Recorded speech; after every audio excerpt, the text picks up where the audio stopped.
Welcome to the world of Dreamside Traveler.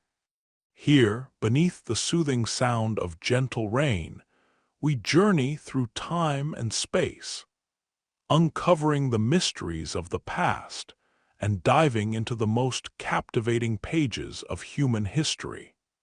This place is created for those who love exploring the world in the quiet of evening, for those who value peace while yearning to discover something new before sleep.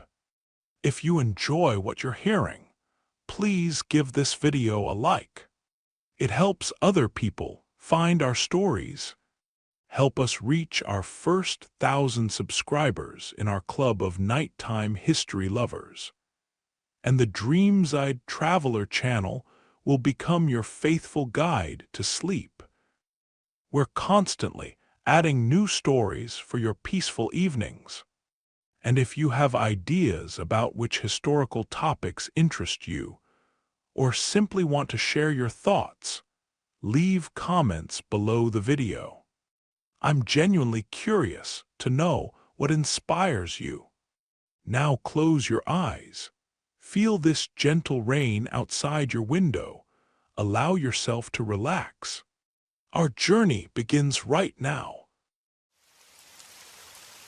In the heart of ancient Rome, the blood-soaked sands of the arena were the stage for a brutal spectacle that attracted tens of thousands of spectators. Yet, for the gladiators, the true horror of their existence did not begin when they stepped into the Colosseum. It began long before, in the suffocating darkness of the training grounds, where life was little more than an endless cycle of torment, discipline, and fear. The life of a gladiator, especially in the early years of training, was nothing short of a living hell. Most men who found themselves bound for the arena were slaves, captured from foreign lands during Rome's endless wars of expansion. Some were criminals, condemned to fight in the arena as a form of punishment. There were also a few volunteers, men who sought fame, fortune, or the promise of a better life. But regardless of their origins, all gladiators shared the same fate: to be stripped of their dignity and humanity in the name of entertainment. The gladiatorial schools, or ludi, were spread across the empire, with the largest and most notorious located in the heart of Rome itself. These establishments were more than just training grounds. They were prisons where the gladiators were treated as little more than cattle to be slaughtered. Once inside the ludus, the gladiators were shaved of their identities, their names replaced with numbers, their bodies subjected to rigorous physical conditioning and brutal mental conditioning. For the majority of gladiators, their existence was defined by constant abuse. They were locked in small, damp cells, separated from the rest of the world. These cells were barely large enough for a man to stretch out his limbs, and many gladiators reported that they spent the majority of their time in total darkness. Save for the occasional flicker of torchlight from the guards, lanterns.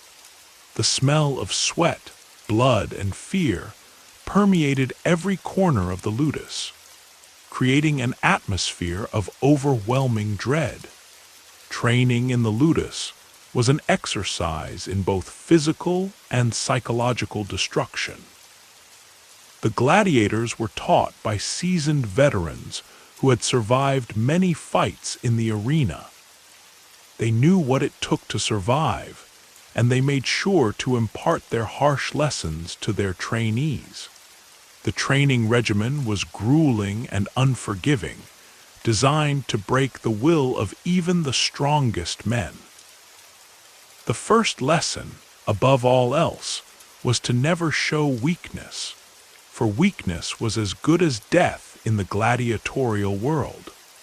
The gladiators trained with real weapons, often against each other. Their sparring sessions were brutal, and injuries were common.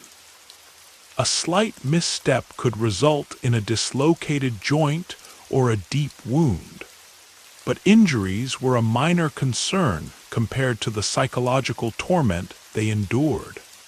The trainers or doctors were cruel men, chosen for their ability to inflict pain as well as teach. They would not hesitate to strike the gladiators with whips, chains, or blunt objects to keep them in line. Those who faltered were made examples of, often subjected to public humiliation or worse. One such example comes from the account of a gladiator named Spartacus, who would later lead the famous slave rebellion against Rome. In his early years as a gladiator, Spartacus was known for his fiery temper, which led to frequent clashes with his trainers. According to ancient sources, one such clash occurred when Spartacus was forced to fight a fellow gladiator in a mock duel. After an intense exchange, Spartacus made the mistake of disarming his opponent, something that was not supposed to happen in training. His trainer, enraged by the act, ordered him to stand in the center of the training hall, hands bound behind his back, while the other gladiators were forced to watch as he was beaten with a heavy wooden rod. The psychological torment, however, did not end with the physical punishment. Gladiators were constantly reminded of their status as slaves. They were told that they were nothing more than tools for the entertainment of the Roman masses, and their lives were considered expendable. There were no promises of freedom, no hope for a better future. Their world was limited to the walls of the ludus and the arena beyond. Despite the constant abuse, some gladiators found ways to endure, even thrive in this nightmarish environment. They learned to rely on each other, forming bonds of camaraderie that would later become vital to their survival in the arena. They would swap tips on fighting techniques, share stories of their lives before the ludus, and even provide comfort in times of despair. But even this camaraderie was not enough to shield them from the horrors they faced. One of the most common and terrifying aspects of gladiatorial life was the constant uncertainty. Every day, the gladiators lived with the fear that their number might be called. They had no control over when or how they would fight. Some would be thrown into the arena against fearsome opponents, others against wild animals, and some would never leave the arena at all. The ludus was a place of constant anxiety, where the only certainty was that death was always lurking just around the corner.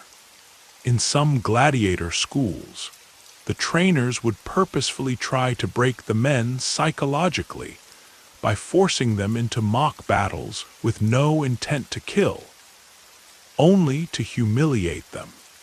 These mock fights were often filled with cruelty, where the gladiators would be forced to suffer through painful injuries, humiliating defeats, or even forced to beg for mercy, only to have their trainers laugh in their faces. This degradation was intended to strip them of their pride, making them more pliable for the Roman public's entertainment. However, not all gladiators were able to cope with the constant pressure and brutal treatment. Some would break under the strain and either try to escape or, in extreme cases, take their own lives. The ludus was a place where hope went to die, and only the strongest or most cunning survived. The story of a gladiator named Flamma offers a glimpse into the life of one who managed to survive and even become a legend in his own right. Flamma, originally from Syria, was a remarkable fighter who eventually earned his freedom. But even after years of combat, he remained haunted by the memories of his time in the ludus. His fame in the arena could not erase the scars of the psychological abuse he suffered during his early years as a slave. Flamma, like many gladiators, was a man forever marked by the brutal realities of gladiatorial life, even after he was able to walk away from the arena. For most, however, there was no escape. The gladiatorial life was a cycle that could not be broken, an endless loop of violence, suffering, and fear.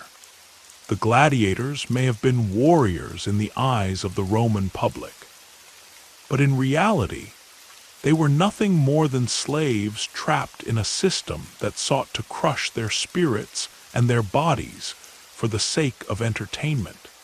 As the days wore on in the ludus, the gladiators were consumed not only by physical pain, but by an ever-deepening psychological suffering. Life within the walls of these training camps was meant to break the mind as much as the body. While their bodies were honed into weapons, their spirits were methodically dismantled.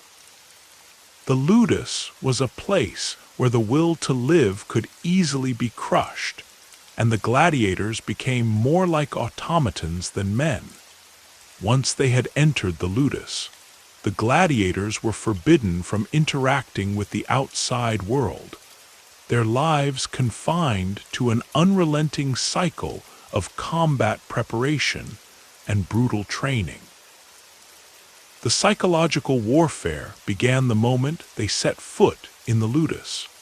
The doctors, their trainers, wielded power over their minds as much as their bodies. They were sadistic and cruel, but not without a method. They understood that in order to forge a successful gladiator, they had to break him first. The harshest trainers were often the most respected and feared. These were men who had either fought in the arenas themselves or had honed their craft through years of domination. The process of breaking a man down began with the removal of his individual identity. Gladiators were no longer given their own names. They were called by their rank or number, rendering them faceless to both their trainers and their peers. This dehumanization was an essential part of the psychological conditioning. It was said that the gladiators' real names were wiped away the moment they entered the ludus, and from then on, they were known only by their assigned title. The sense of individualism was eradicated as they became part of a collective machine designed to entertain the Roman populace. The physical torment they endured was compounded by the mental abuse. To keep the gladiators in a constant state of fear and anxiety, the doctors would subject them to endless drills. The purpose of these exercises wasn't just to strengthen their bodies, but to strip away any remaining resistance. The gladiators were kept on edge, with little chance of rest or reprieve. Each day, they were forced to endure exhausting routines, meant to test not only their endurance, but their ability to suppress their fear and pain. Many of the gladiators, when they first entered the ludus, were naive and full of hope, believing that one day they would escape the brutal cycle of fighting. They were told of the possibility of freedom for those who excelled, of the riches and fame they might one day earn. But over time, those dreams were slowly shattered. The harsh reality set in survival was the only goal. Even for those who survived the fights in the arena, their prize was often fleeting, and the promise of freedom was a distant fantasy that seemed increasingly impossible to attain. The psychological toll was enormous. In the early stages of training, some gladiators would experience violent outbursts, lashing out at their trainers or fellow fighters. These moments of rebellion were often crushed with swift and violent punishments. A gladiator who failed to comply with the rules could be whipped, starved, or placed in isolation for days.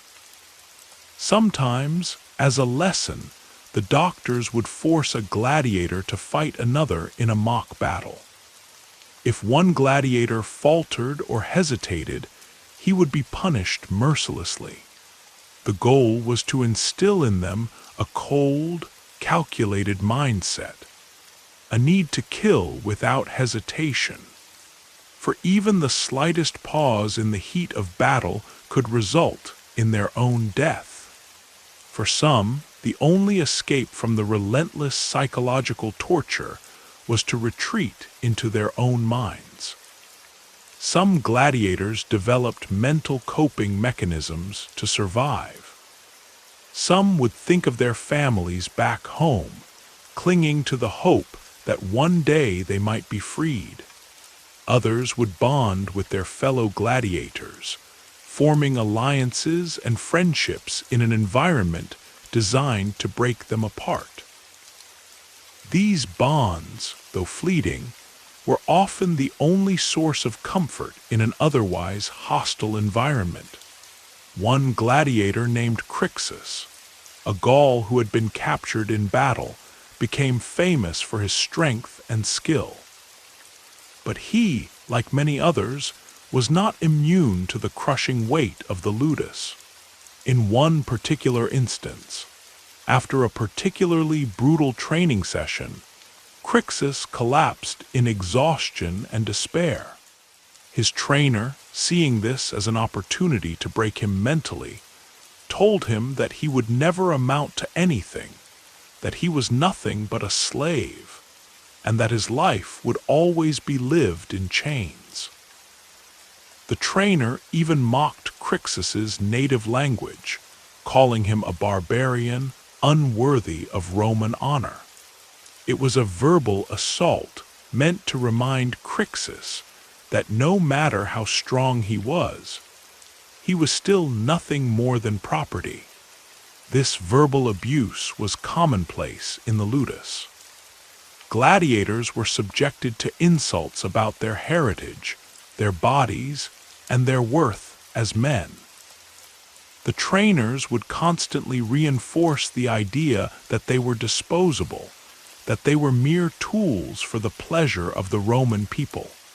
The words, harsh as they were, slowly worked their way into the gladiators' minds, eroding their sense of self-worth. The ludus also used an ingenious form of psychological manipulation known as the carrot and stick method. For a select few gladiators, there was the promise of rewards, sometimes in the form of extra rations, better living conditions, or even a chance to fight in the Grand Colosseum. These small rewards were used as motivation, but they also served to create jealousy and distrust among the gladiators. The promise of a better life, or even a chance at freedom, was dangled just out of reach, fostering competition and rivalry within the ludus. This constant competition bred an atmosphere of tension, where every gladiator was pitted against every other gladiator, unsure of whether they would live to see the next day. Despite the trauma, some gladiators could endure for years, surviving the horrors of the ludus and the arena. They became legends in their own right, their names spoken in hushed tones by the citizens of Rome. But for most, the gladiatorial life was an endless struggle for survival, a life marked by endless suffering and humiliation. They were no longer men but walking weapons, trained to fight, kill, and die for the amusement of others. In this way, the ludus not only trained the gladiators to be masters of combat, but also to be slaves to their fear, their pain, and their hopes for something better. But for most, that better future would remain a distant and unattainable dream. And the life they lived was one of constant degradation and suffering. As the days turned into months and the gladiators grew stronger in body and spirit, the ultimate test awaited them: the arena. It was here, in the grand amphitheaters that dotted the Roman Empire, that the true purpose of their training would be realized. For some, the arena was a chance for glory, a brief moment to prove their worth in front of an adoring crowd. For others, it was simply another brutal battleground, a place where death could come swiftly and without warning. The gladiators had little control over when they would fight, who they would face, or even what weapons they would use. The ludus would select them for specific matches, either alone or in groups, depending on the needs of the day. The matches were carefully orchestrated to entertain the crowds. Fights to the death were not always guaranteed. Many times, gladiators were pitted against one another in mock battles, where one or both were expected to surrender or be spared at the last moment. However, there were instances when the spectacle was far more brutal, and death was the inevitable conclusion.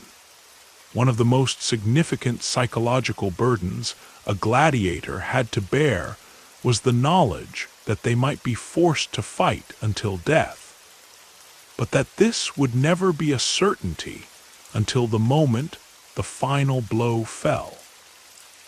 Even the most skilled gladiators could not escape the randomness of their fate.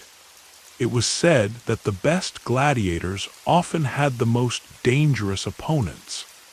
As the editor, the person responsible for organizing the games, wanted to ensure that the crowd was always kept on the edge of their seats. The preparations for a fight in the arena were grueling, and often took a mental toll that was just as taxing as the physical demands. Before they stepped into the arena, gladiators would often undergo rituals meant to prepare them for the battle ahead. Some of these were simple prayers to the gods, seeking protection or victory in the arena. Others were far more ominous, invoking the wrath of the gods in preparation for the violence that was about to unfold.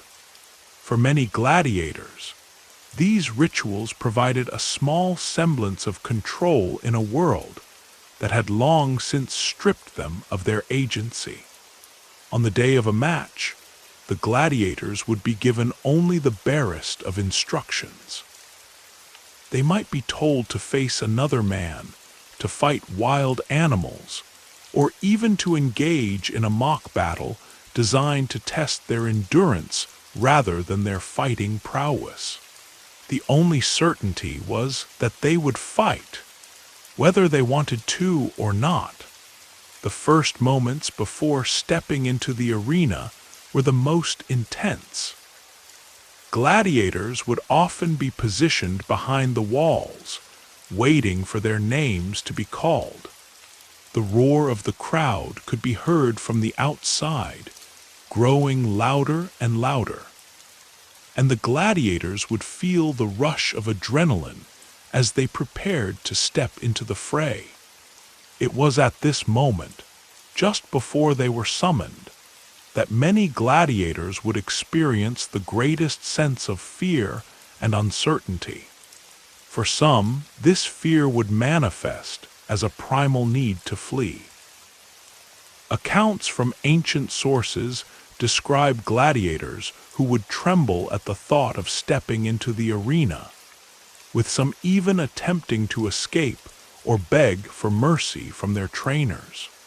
It was said that during some of the most famous games in Rome, gladiators would sometimes go to their deaths with tears in their eyes, pleading for their lives. But this fear was often crushed by the cold hand of discipline. Any gladiator who showed hesitation was swiftly dealt with, often through violent punishment or humiliation. Once the fight began, the crowd would go silent, their eyes fixed on the spectacle that was about to unfold.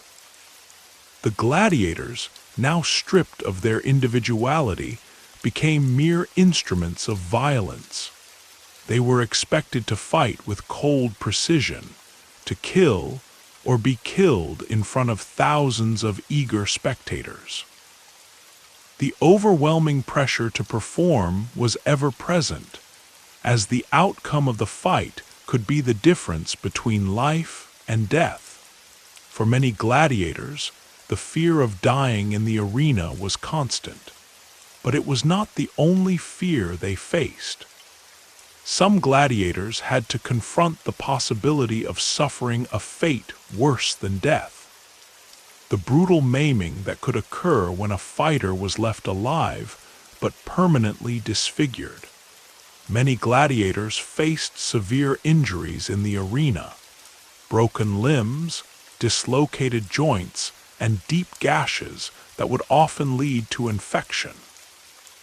Some were even blinded or had their limbs amputated as a result of their wounds.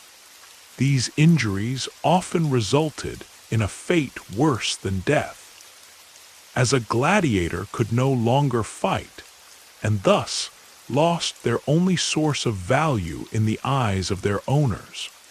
Among the most gruesome accounts of gladiatorial injuries is the story of a gladiator named Marcus Attilius. Attilius was known for his skill with the sword, and he had survived several bouts in the arena.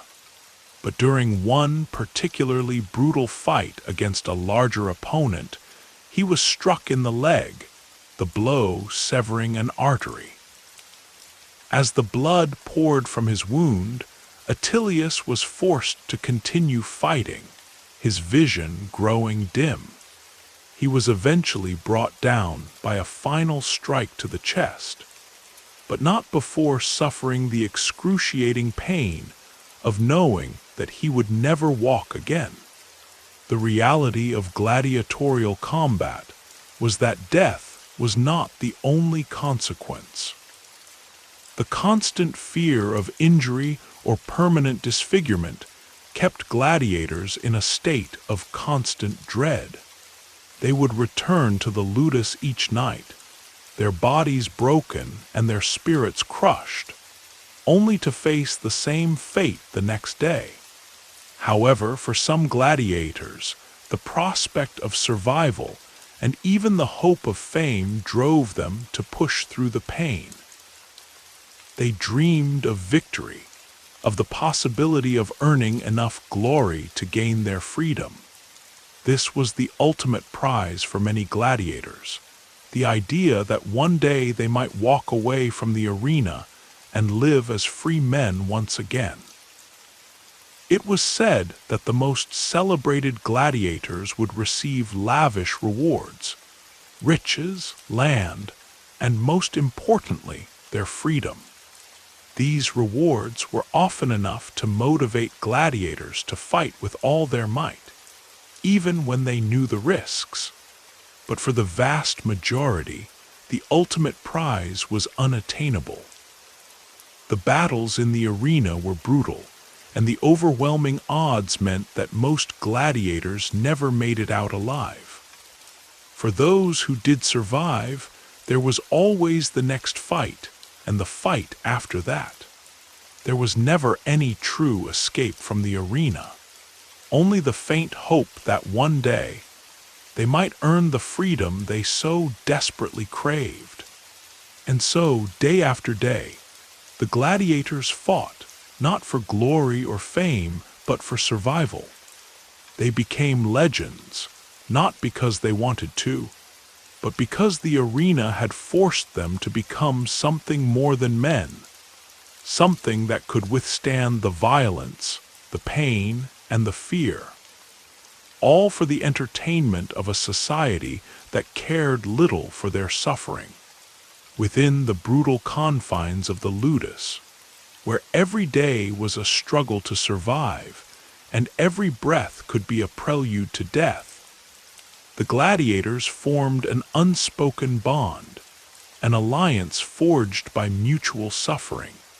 For many, the other gladiators were not just companions in combat. They were the only family they had left. Their shared experiences in the training ground and the arena created a camaraderie that allowed them to endure the unspeakable horrors of their existence. The bond between them became a vital part of their survival. Yet even this was fraught with tension, as the ludus deliberately fostered competition and rivalry to further erode any sense of unity. Gladiators came from all walks of life. Some were prisoners of war. Others were criminals condemned to die in the arena. And a few were free men who had voluntarily entered the brutal world of the ludus for a shot at fame, fortune, or the chance of a better life. Yet despite their vastly different backgrounds, once they entered the gladiatorial school, they were united by one common goal: survival. Every day was a battle, not only against the trainers, but against each other. They were constantly tested, constantly pushed to their limits, and most of all, constantly reminded that their fates were not their own to decide. It was said that gladiators were often grouped according to their fighting styles, weapons, and skill levels, and that each group was pitted against another in grueling sparring sessions. These training sessions were not just a way to hone skills, they were also a psychological tool. The doctors would select the most experienced and talented gladiators to challenge the newcomers, reinforcing the hierarchy within the ludus. The more seasoned fighters were often used as a way to intimidate the less experienced, a constant reminder of what awaited them if they did not improve. Despite the competition that was deliberately encouraged, many gladiators formed strong, almost familial bonds with their fellow fighters. They would fight side by side in mock battles, share their few precious moments of rest, and offer comfort when the psychological weight of their lives in the ludus became too much to bear. These bonds were often the only source of solace in a world devoid of empathy or compassion. In some cases, a gladiator might even choose to take a fall in a fight or risk injury to protect a comrade. This loyalty, though rare, showed that even in such an environment of cruelty, the human spirit could not be entirely crushed. One such bond was between two gladiators, Titus and Gaius, both of whom had been captured from Gaul during Rome's expansion. Titus was a towering figure, a warrior of immense strength, while Gaius was smaller but incredibly quick and agile. The two men had been pitted against each other in the training yard multiple times. Their contrasting styles of fighting, brute strength versus speed, making their sparring sessions intense and brutal. However, over time, a friendship blossomed between them, one based on mutual respect and the shared understanding of their situation. The bond between the two men became a source of strength for both of them. They would often train together outside of the formal sessions, offering each other advice and support. Gaius, with his agility, helped Titus refine his footwork and speed, while Titus, with his immense power, taught Gaius how to maximize the impact of his strikes. In a world where alliances were fragile and often fleeting, their friendship was one of the few constants.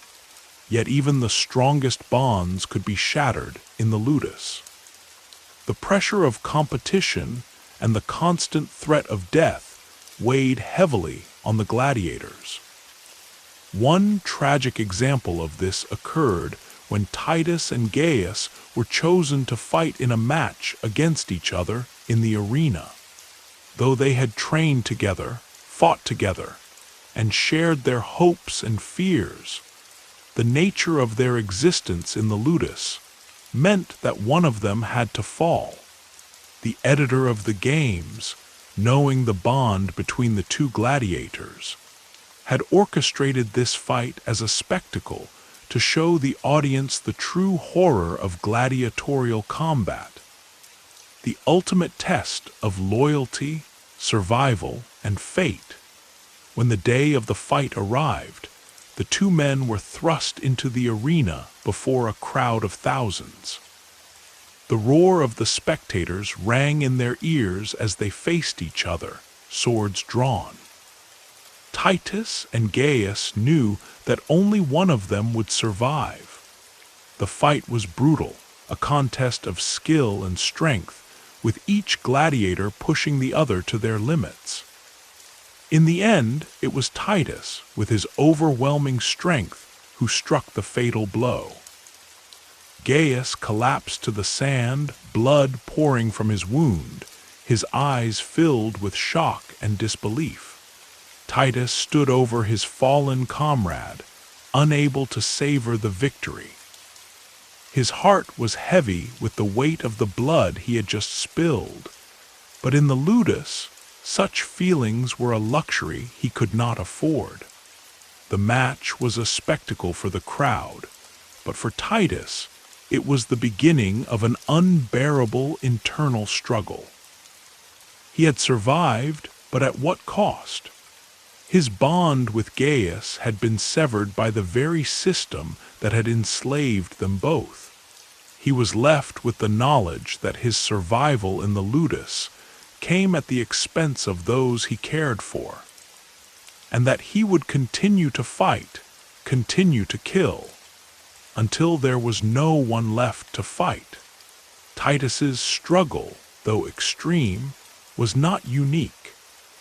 Many gladiators found themselves torn between the desire to survive and the emotional cost of doing so. In the ludus, the bond of brotherhood was constantly tested, and it was rare that any gladiator left the arena unscathed, either physically or mentally. Those who managed to survive often found that the price of survival was the loss of their humanity. In a world where every battle was a fight for life, the bonds of camaraderie were all too often shattered by the unrelenting cruelty of the system. The psychological toll of these experiences left deep scars on the gladiators. Those who had fought side by side, who had shared their hopes and dreams, often found themselves unable to trust anyone outside the arena.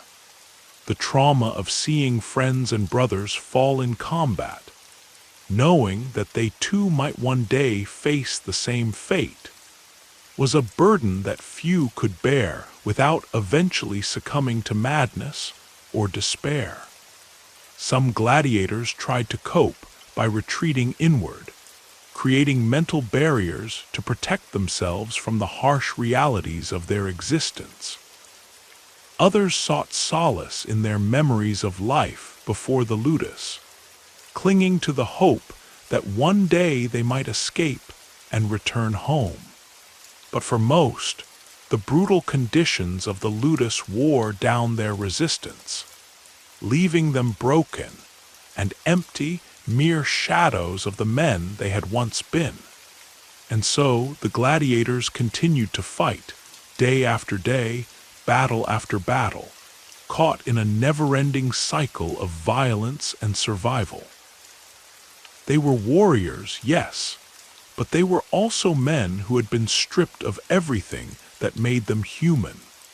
They were products of a system that had no use for compassion, no place for mercy, and no room for anything but the cold, unrelenting pursuit of victory. The ludus was an inescapable prison, and the arena was the stage upon which the gladiators were compelled to perform, often until their bodies were broken and their spirits shattered. Yet, despite the suffocating weight of their existence, a spark of hope lingered for some, the possibility of earning their freedom. For most, it was an illusion, a distant dream that seemed as unattainable as the stars above. But for a few, the promise of freedom would become a reality, and the price they paid for it would be one that would haunt them for the rest of their lives.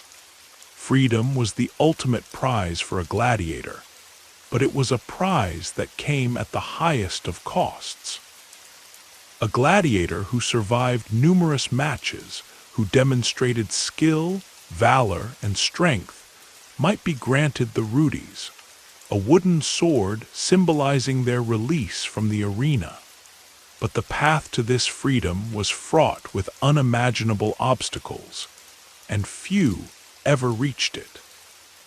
The rudis was given as a reward for exceptional bravery and achievement in the arena, a symbol of victory not only in combat, but in the battle for survival. However, even after receiving the rudis, the gladiator's life was never truly their own. Many former gladiators, now free men, found themselves living in a world that saw them only as former slaves, and they were often relegated to a life of poverty, ostracized from society. One of the most famous examples of a gladiator who earned his freedom was Spartacus, the Thracian who would later lead the great slave rebellion against Rome. Spartacus had spent years in the ludus before he earned his rudis and was granted his freedom. But the very system that had sought to break him also created the conditions for his eventual revolt. Spartacus, like many gladiators, had been taught the art of war, and it was this knowledge, combined with his fierce desire for freedom, that led him to defy the empire that had enslaved him. The moment Spartacus became a free man, he did not simply walk away from the life of a gladiator. Instead, he joined other slaves and gladiators who had similarly earned their freedom, and together they formed a rebellion. The subsequent slave uprising, which would become known as the Third Servile War, would devastate the Roman Empire and bring terror to the very heart of Rome. The revolt, though ultimately crushed, would forever alter the perception of gladiators and the system of slavery in Rome. However, Spartacus's rebellion was an anomaly, a rare example of a gladiator who turned the tables on his oppressors. For most, the path to freedom was far more elusive. Even if a gladiator survived long enough to win their rudis, they were often left with no place to go. Their lives had been so thoroughly consumed by the brutality of the arena that they found themselves unable to reintegrate into society. They had been broken, dehumanized, and molded into nothing more than killing machines. The world that awaited them outside the ludus was not one of freedom, but one of rejection and marginalization. For those who had no hope of earning their rudies, there was another form of escape, death.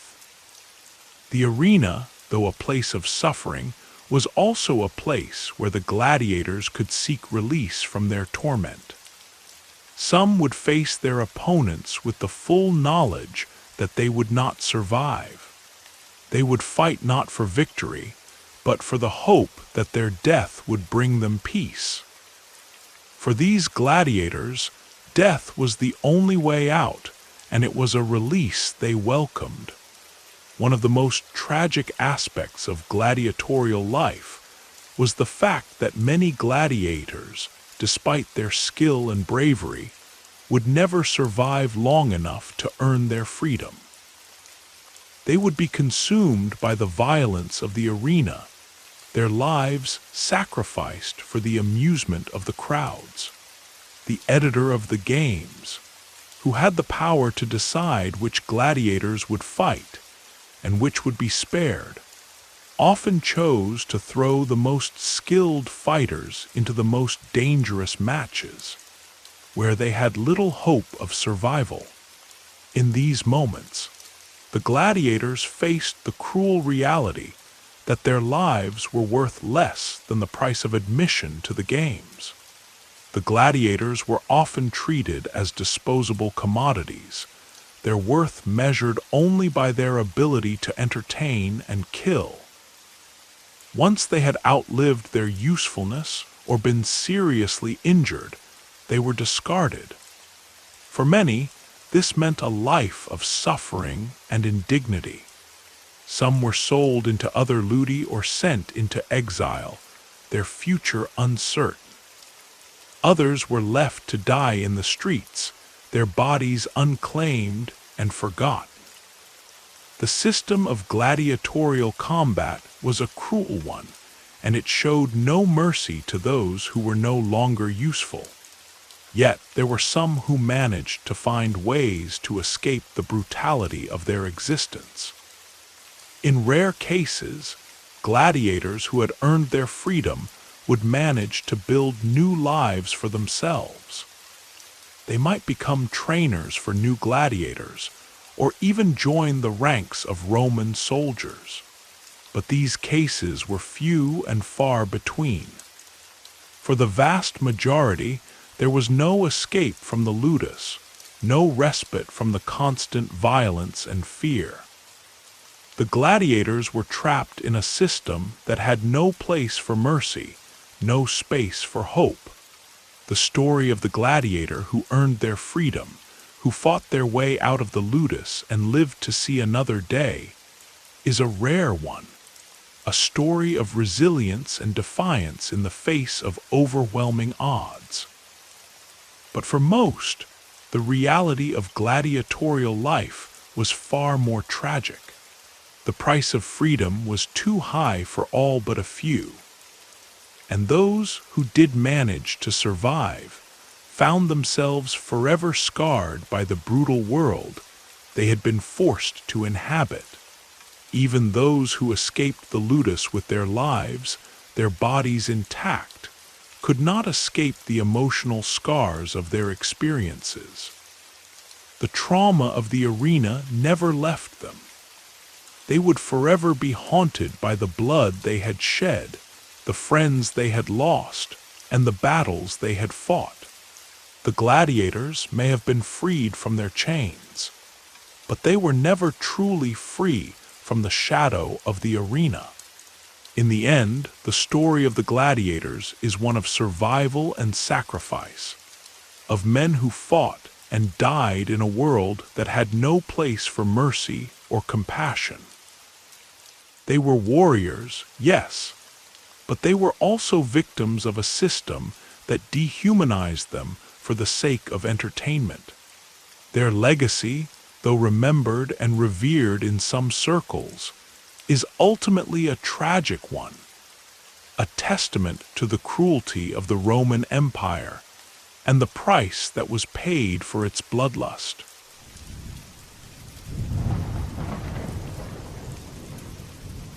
In the heart of the vast Roman Empire, far beyond the lavish villas and marble temples, there existed a dark and brutal world that few outside the walls of the gladiatorial schools could ever truly understand. These schools, known as ludi singular, ludus, were more than just places for training warriors for the bloody games of the arena. They were places of torment where men, some volunteers, others captives, criminals, or slaves, were shaped into instruments of death. The journey into a gladiator's life often began in chains. It wasn't uncommon for those who ended up in these brutal institutions to be criminals or prisoners of war. These men, often stripped of their personal identities, were given a new name, one that marked their fate: gladiators. They were then thrust into the harsh environment of the ludus. In one of the most famous ludi, the Ludus Magnus in Rome, gladiators lived under a strict regime of training, with little to no regard for their personal well-being. The school was located just a stone's throw away from the Colosseum, where the gladiators would one day fight in front of thousands of bloodthirsty spectators. The sheer size and grandeur of the Ludus Magnus were meant to reflect the power of the gladiatorial games. It was here that the gladiator's path to fame, or death, began. The gladiators' lives were governed by a rigid set of rules and conditions. Most of their days were spent training with various weapons, such as swords, shields, and tridents, preparing for a future filled with either glory or certain death. The training itself was excruciating. In the mornings, they would undergo grueling physical exercises, running, lifting, and sparring. They would practice with one another in mock duels, simulating the deadly fights that would take place in the arena. The fights were not just about skill, they were about survival. One of the most famous trainers of the time, named Flamma, was a former gladiator himself. Known for his unmatched skill with the sword, he became a trainer at the Ludus Magnus.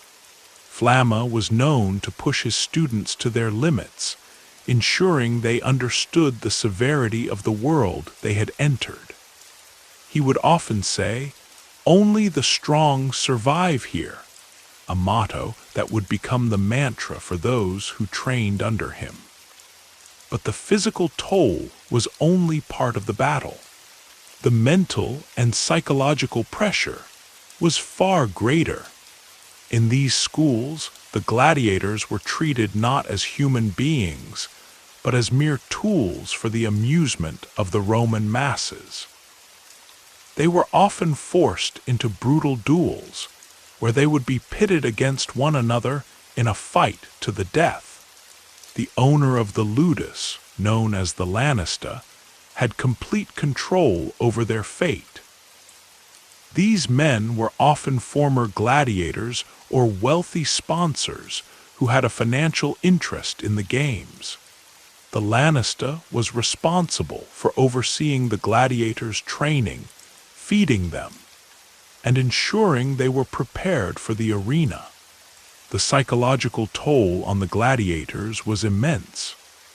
Not only did they face the constant threat of death, but they also lived in a state of perpetual fear. Each day was a struggle for survival, a battle not just with their opponents, but with their own minds. The gladiators were often forced to confront their own mortality, knowing that they could die in the arena at any moment. One infamous example of this mental anguish came from the story of Spartacus, the gladiator who led a massive slave revolt against Rome. Spartacus, once a slave in the ludus, had been trained to fight in the arena. But he was not just a trained warrior. He was a man who had seen the worst that life had to offer.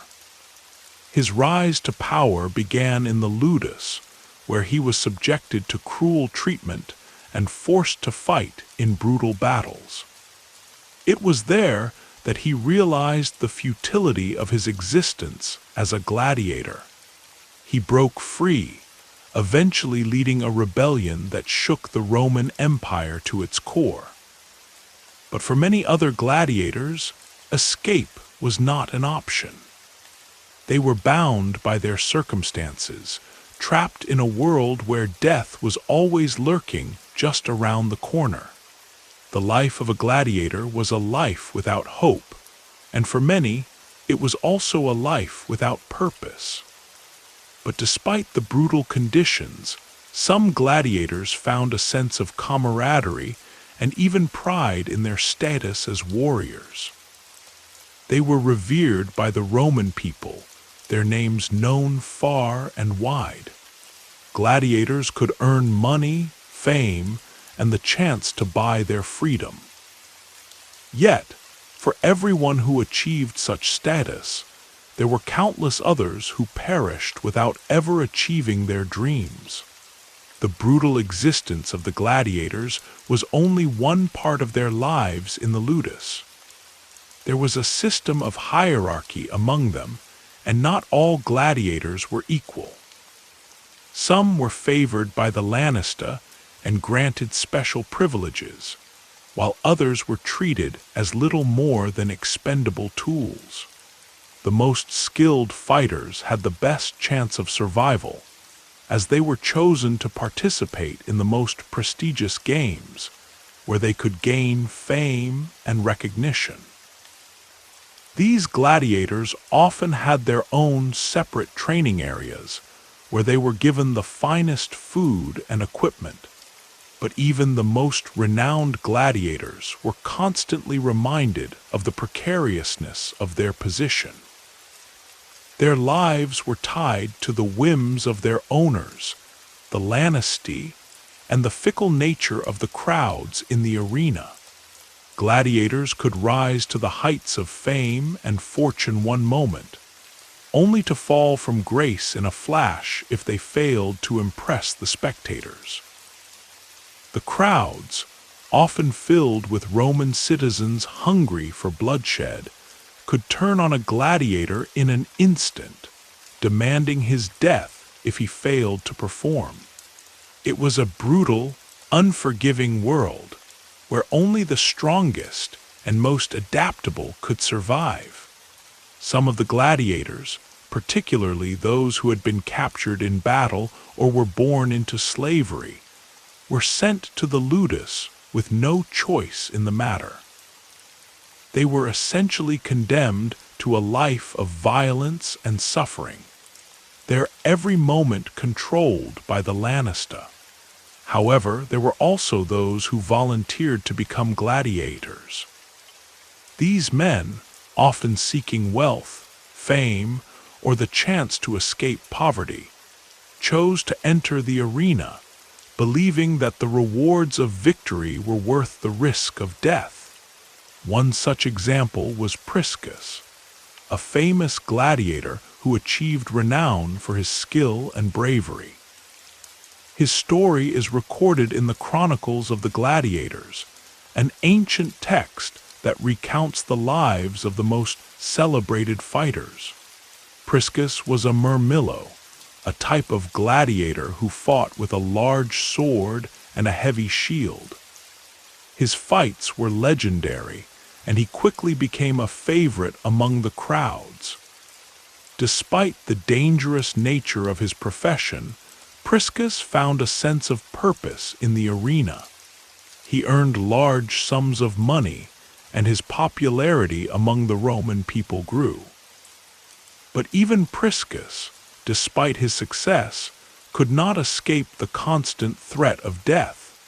While some gladiators managed to survive and achieve fame, others met a far darker fate. It was common for gladiators who were deemed too injured or too old to fight to be discarded like broken tools. They were often abandoned to die in the streets, their lives forgotten by all but the other gladiators who had shared their hardships.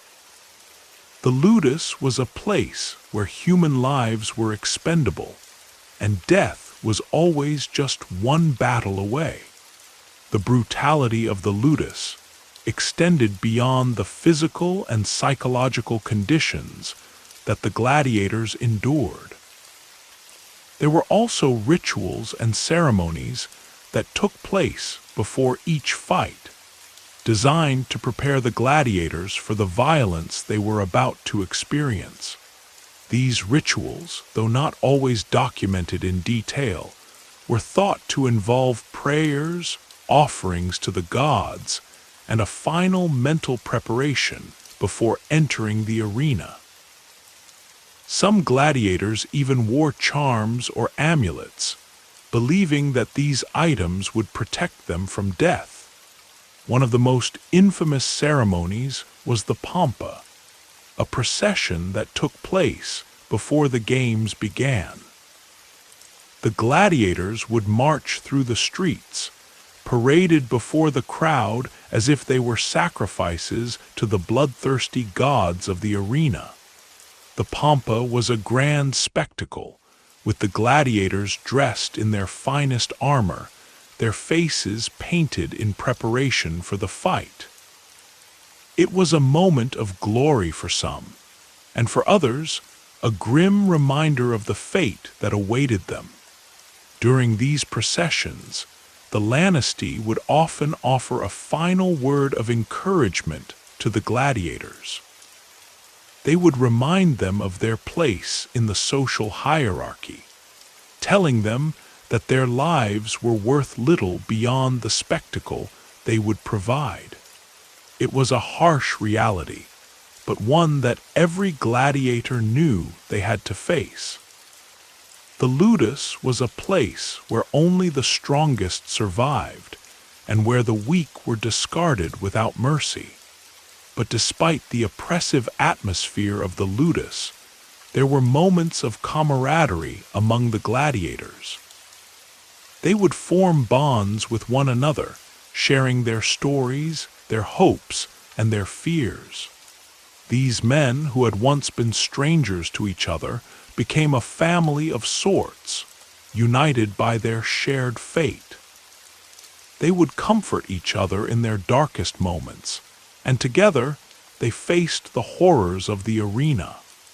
One such bond was formed between two gladiators named Crixus and Oenomaus. Crixus was a Gaul, captured in battle and forced into the ludus as a slave. Oenomaus, on the other hand, was a Thracian, a warrior from the far east of the empire. Both men had been subjected to the brutal training of the ludus, and they found solace in each other's company. They shared a deep respect for one another, forged through the trials of the ludus.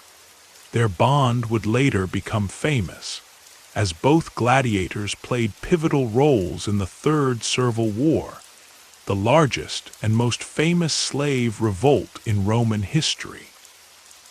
Led by Spartacus, Crixus, and Oenomaus, the gladiators broke free from the ludus and sought revenge against the Roman Empire. It was a testament to the power of their training and their desire for freedom. Yet, even in rebellion, their lives remained marked by the same brutal forces that had shaped them into gladiators in the first place. In the ludus, the gladiators lived their lives in a constant state of tension. Each day, they trained, fought, and waited for the inevitable call to the arena. Their fates were sealed the moment they entered the gates of the ludus, and there was no escaping the harsh reality of their situation. The gladiatorial games were a world unto themselves, one that existed beyond the boundaries of normal society. For those who lived within the walls of the ludus, survival was the only goal, and death, though ever present, was always just a part of the game.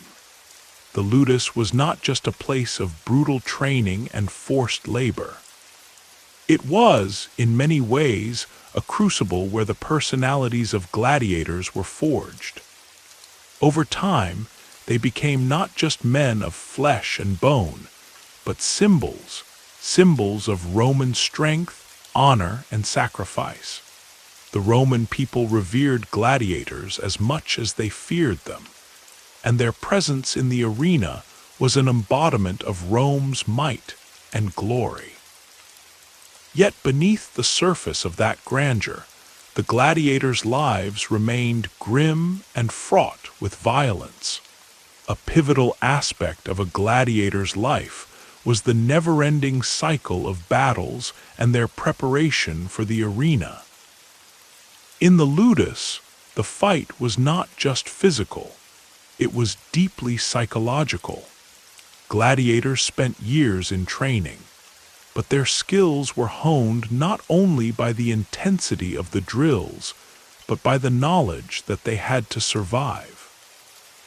Unlike soldiers who trained for a cause, gladiators trained for their own life or death. They were taught to ignore pain, to suppress fear, and to anticipate the fatal blow that might come at any moment. The lanista was not just a trainer. He was a manager, a business owner, and in many cases, a ruthless figure who demanded obedience and discipline from his fighters. He was responsible for ensuring that the gladiators were kept in top condition, both physically and mentally, for the arena. The lanista would select which gladiators were ready to fight and would organize their bouts. He had the power to decide whether a gladiator would live or die, based on the potential reward from the spectators. The financial stakes were enormous. A popular gladiator could bring in significant money for his lanista, and if a fighter won several battles, he could earn his freedom. However, not every gladiator had the opportunity to buy his way out. The lanista was also a shrewd businessman, always looking to maximize profit by maintaining a roster of fighters who could be sent into the arena to die or survive, based on their usefulness to the crowd's thirst for blood. Many gladiators fought for years without any hope of escape, a fact that was all too clear to them each time they stepped into the ring. The life of a gladiator was a life of perpetual uncertainty. Unlike soldiers who fought for the honor of the Roman Empire, the gladiators fought for the pleasure of others, their lives reduced to mere entertainment. Their names, though sometimes famous among the masses, were not recorded in history. They were never truly free. Their entire existence was measured by their ability to fight, to win, and to survive. In contrast, a soldier who performed well might be honored with land or a pension. A gladiator was only honored by the applause of the crowd and the possibility of a brief respite from their endless battles. Yet, despite their grim existence, there were moments of triumph that broke the monotony of despair. Some gladiators did rise to prominence, and in the process, they became legends. Take the story of Commodus, the emperor who fought in the arena himself. Although Commodus was a ruler of the greatest empire in the world, he insisted on participating in gladiatorial contests. His participation was a grotesque form of vanity and self-glorification. For the gladiators who fought him, it was a chance to either win or die. But for Commodus, it was just a show, a public spectacle to bolster his ego. However, the imperial participation in the games also showed the power that the gladiatorial culture had over Roman society. Even those at the pinnacle of power were not immune to the pull of the arena. While Commodus's involvement was largely a self-serving act, it mirrored the larger role that gladiatorial contests played in Roman politics. The games were not only a form of entertainment, but a tool of control. The Roman emperors used the spectacle of gladiatorial contests to keep the masses entertained and distracted from the reality of their own lives. Bread and circuses, as the saying went, were the tools used by rulers to maintain power and control. Gladiators, whether voluntary or not, were central to this strategy. For those gladiators who did not achieve fame or win their freedom, the road was far more brutal. Injuries were common. Fights were fought with a variety of weapons, including the gladius, a short sword, trident, and net, all of which inflicted terrifying wounds. The murmillo, one of the most famous types of gladiators, carried a large shield and a sword. They wore a helmet with a distinctive fish crest on top. However, they were often pitted against gladiators who wielded different weapons, such as the retiarius, armed with a net and trident. The fight between these two was a test of both skill and luck. The retiarius had the advantage of range, but the murmillo had superior defense and offensive power. Yet, even in this strategic battle, the outcome was far from certain. If a gladiator was struck with a fatal blow, it was not uncommon for the fight to end with no mercy, even if the gladiator begged for his life. Some gladiators were made to fight for hours on end. They would fight not just once, but multiple times in a single day, often exhausted from their previous battles. The ludus trained them for such endurance. They were conditioned to fight while injured, hungry, and sometimes even delirious from lack of rest. Their training was focused not just on combat skills, but on the ability to withstand the crushing fatigue that could break even the strongest of men. Yet, despite all the pain, there were fleeting moments of camaraderie among the gladiators. Though they were rivals in the arena, many gladiators formed deep, unspoken bonds. They shared a sense of brotherhood, united by the shared experience of their suffering. These bonds, born out of necessity, could be as strong as any familial connection. There were stories of gladiators coming to the aid of one another during particularly difficult fights, watching each other's backs in the hope of surviving another day. As much as the gladiators despised their lives, there was also a sense of pride that came with being a gladiator. To survive the ludus, to survive the brutal training, and to endure the deadly battles was a testament to strength and willpower. Some gladiators even embraced their role as fighters, seeing it as an opportunity to make their mark on history. They knew that only a few would ever become truly famous, but even the smallest measure of fame, be it in the form of a crowd's cheer or a single moment of glory, was worth everything. However, the battle for survival was never over. Even the greatest gladiators were never safe from the whims of fate. A single bad fight, a single wrong move, could result in a gladiator's death. And for the Lanista, who saw the gladiators as little more than property, there was always someone waiting to take the place of a fallen fighter.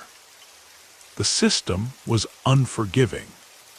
The gladiators had no say in their fate. They could either continue to fight for survival or die in the pursuit of it. The life of a gladiator, despite the bonds of camaraderie, was largely one of isolation and uncertainty.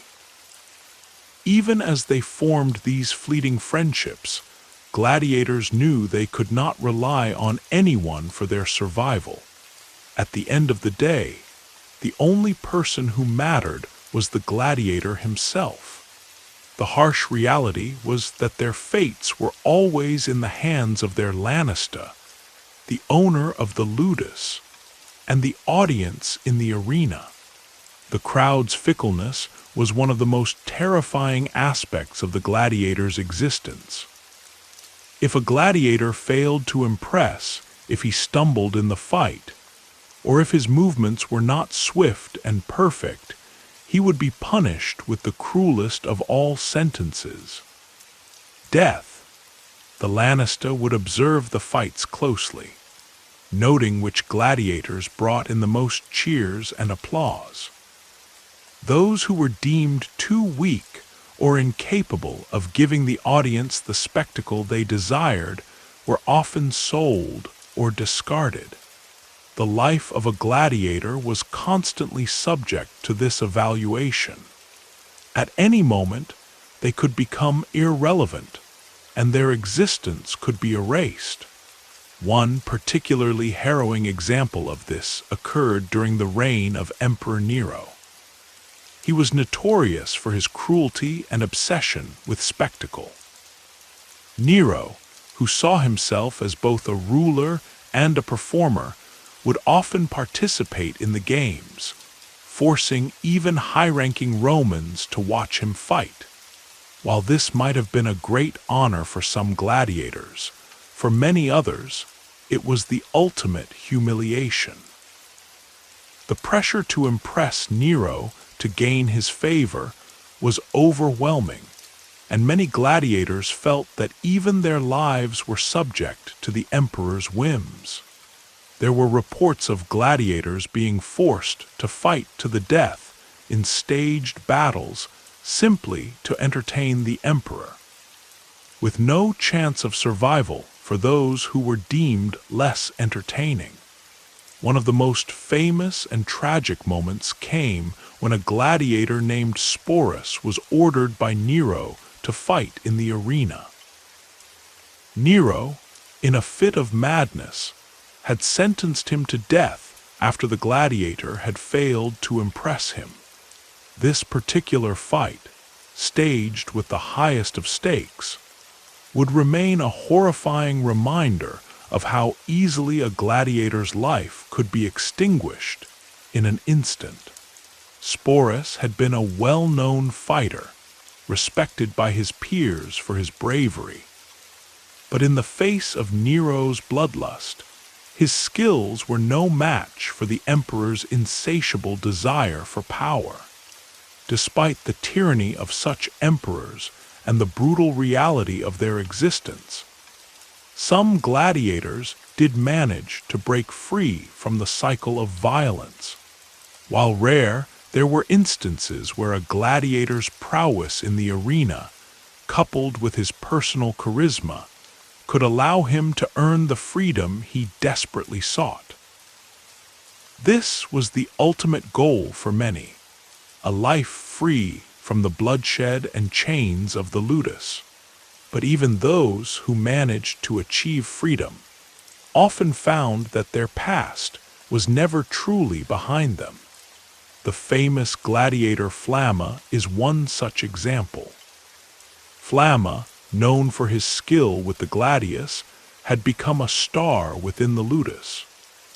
He was granted his freedom after an impressive series of victories, But even as a free man, Flamma could never fully escape his past.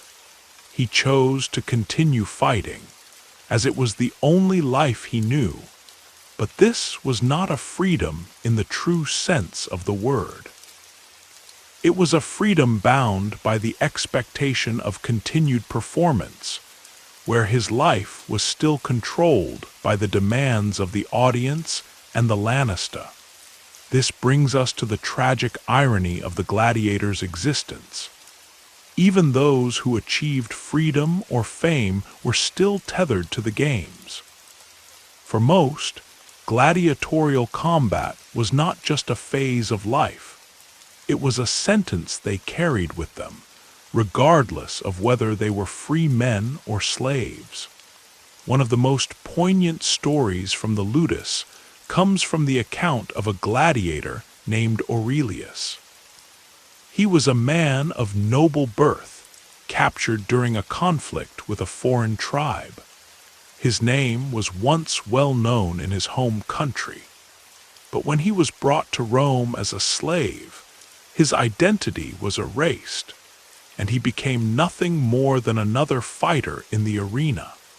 Unlike most of his fellow gladiators, however, Aurelius had a sense of deep personal dignity that allowed him to hold on to a sense of self, even in the face of relentless suffering. He refused to succumb to the hopelessness that plagued many of the other men in the Ludus. In one of the most celebrated battles, Aurelius was pitted against 3 other gladiators. Despite being outnumbered, he fought with exceptional skill and outlasted all of his opponents.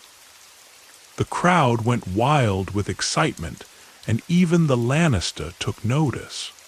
He was offered his freedom, but Aurelius refused to accept it. His decision to continue fighting was not born from the desire for wealth or glory, but from a deep sense of pride in his craft.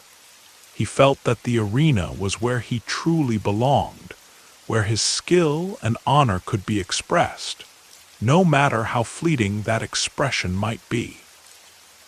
Aurelius's story became legendary. He was remembered not only for his abilities in the arena, but for his refusal to let the Ludus break his spirit. The brutal reality of the gladiatorial system was that it operated as a cruel game of survival. And for every gladiator like Aurelius or Flamma, there were countless others who never had a chance to achieve the same glory. Most gladiators fought in the shadows, their lives never making it into the annals of history. They were just names, faces in a crowd, waiting to be chosen for the next brutal fight. For many, the arena was a place where they lost their identity, where they were not men, but weapons of war. Yet, despite the horror and suffering, gladiators lived with a unique sense of purpose.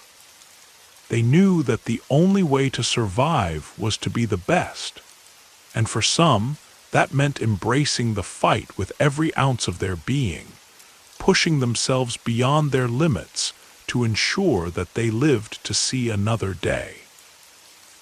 In the arena, there were no guarantees, only the cold, hard reality of a life where every moment could be their last.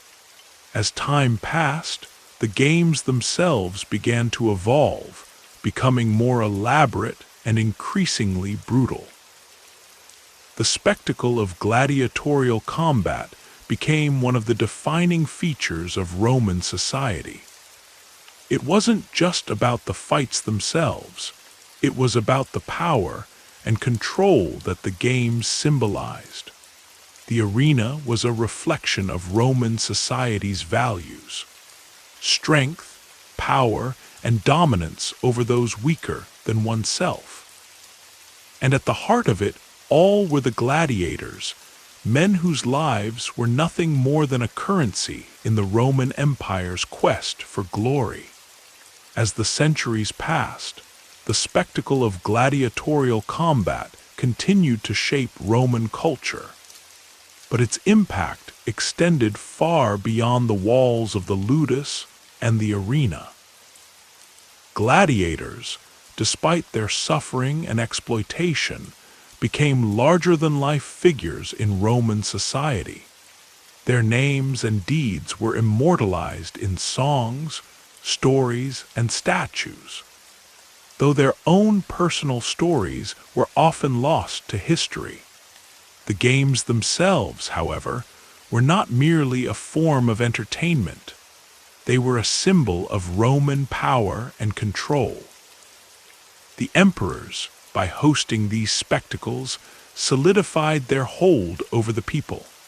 It was during the reign of Emperor Titus, for example, that the Colosseum, the grand amphitheater that stood at the heart of Rome, was officially opened in the year 78 AD. In its inaugural games, thousands of animals were slaughtered, and hundreds of gladiators fought in front of a massive crowd, all under the watchful eye of the emperor. The events were designed not only to entertain, but to reinforce the might and opulence of Rome. The Roman people were not just spectators, they were participants in this brutal system. The games created a sense of unity among the masses, a communal bond forged through the shared experience of bloodshed and violence. These public events served as a distraction from the harsh realities of Roman life, including poverty, political instability, and the ever-present threat of war. The emperors, understanding the power of spectacle, used the games to maintain order and distract the people from their own hardships. In times of unrest or social upheaval, the Lanistae and emperors would organize grand spectacles, knowing full well that the sight of a gladiator's blood would quiet the discontent of the masses. But despite the vast power that the emperors and the Lanistae wielded, the gladiators themselves had little control over their fate. They were still trapped within the system, no matter their fame or skill. The ludus was a prison in its own right, one that offered the illusion of hope but rarely fulfilled it. Even for the most skilled gladiators, freedom was a distant dream, often unattainable. Some gladiators, like Aurelius, whose tale had become famous for his pride and resolve, fought in the arena not just for survival, but as an act of defiance against a world that had reduced them to nothing more than instruments of entertainment. But for most, there was no such defiance. There was only the fight for survival, and often, for those who had been born into this life, it was all they knew. The struggle for freedom was often a fleeting one. Gladiators who earned their freedom or gained enough fame were often seen as curiosities by the public. Some used their newfound wealth to buy land, start businesses, or even live out their lives in relative peace. However, most gladiators who achieved freedom faced the challenge of reintegrating into society. They were often seen as little more than former fighters, with little to no social standing. A freed gladiator might find work as a bodyguard, a trainer in another ludus, or even as a soldier, but they would never truly escape their past. Their glory in the arena was always tainted by the brutal reality of the system that had created them. One of the most tragic examples of this phenomenon is found in the story of Androcles, a gladiator who became famous for his ability to tame wild animals. His unique skill made him a star in the arena, and he was freed from the ludus as a reward for his extraordinary talents. But even as a free man, Androcles never fully escaped the shadow of his gladiatorial past. Though he had won his freedom and gained renown, he could not reintegrate into normal society. He was always remembered for his days in the ludus, a reminder that a gladiator, no matter how famous or skilled, would always carry the weight of the arena with him. The gladiatorial system also continued to affect the families and loved ones of the fighters.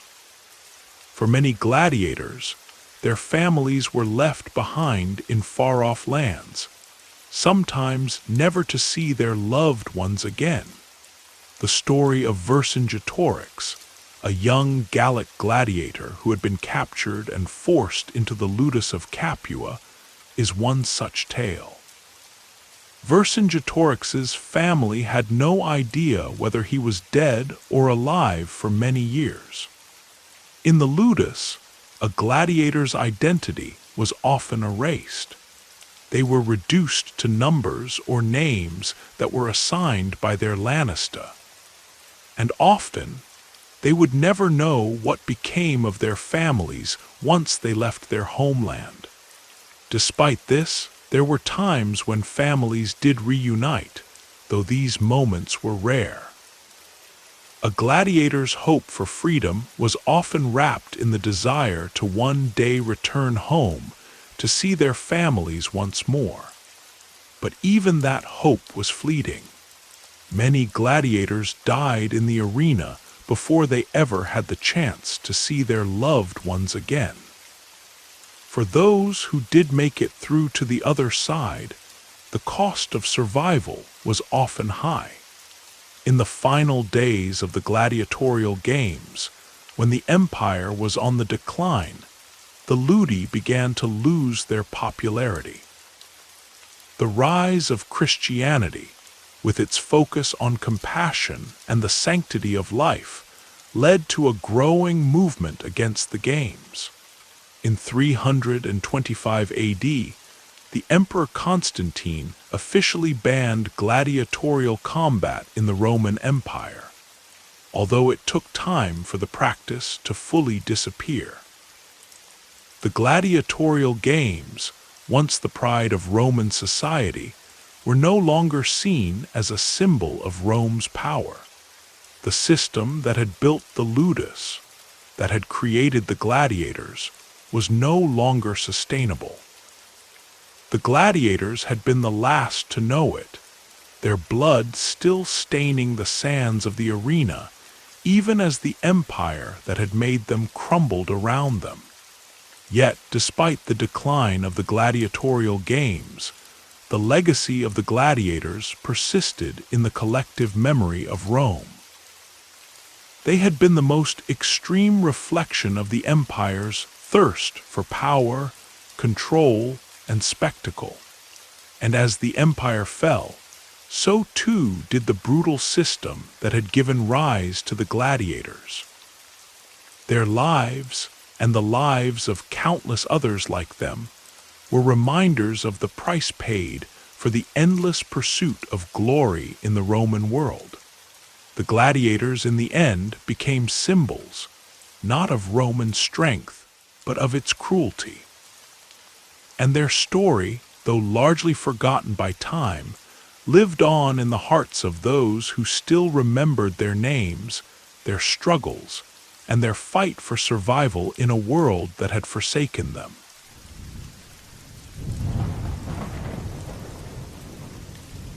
The sun was setting over the city of Rome, casting long shadows across the cobblestone streets.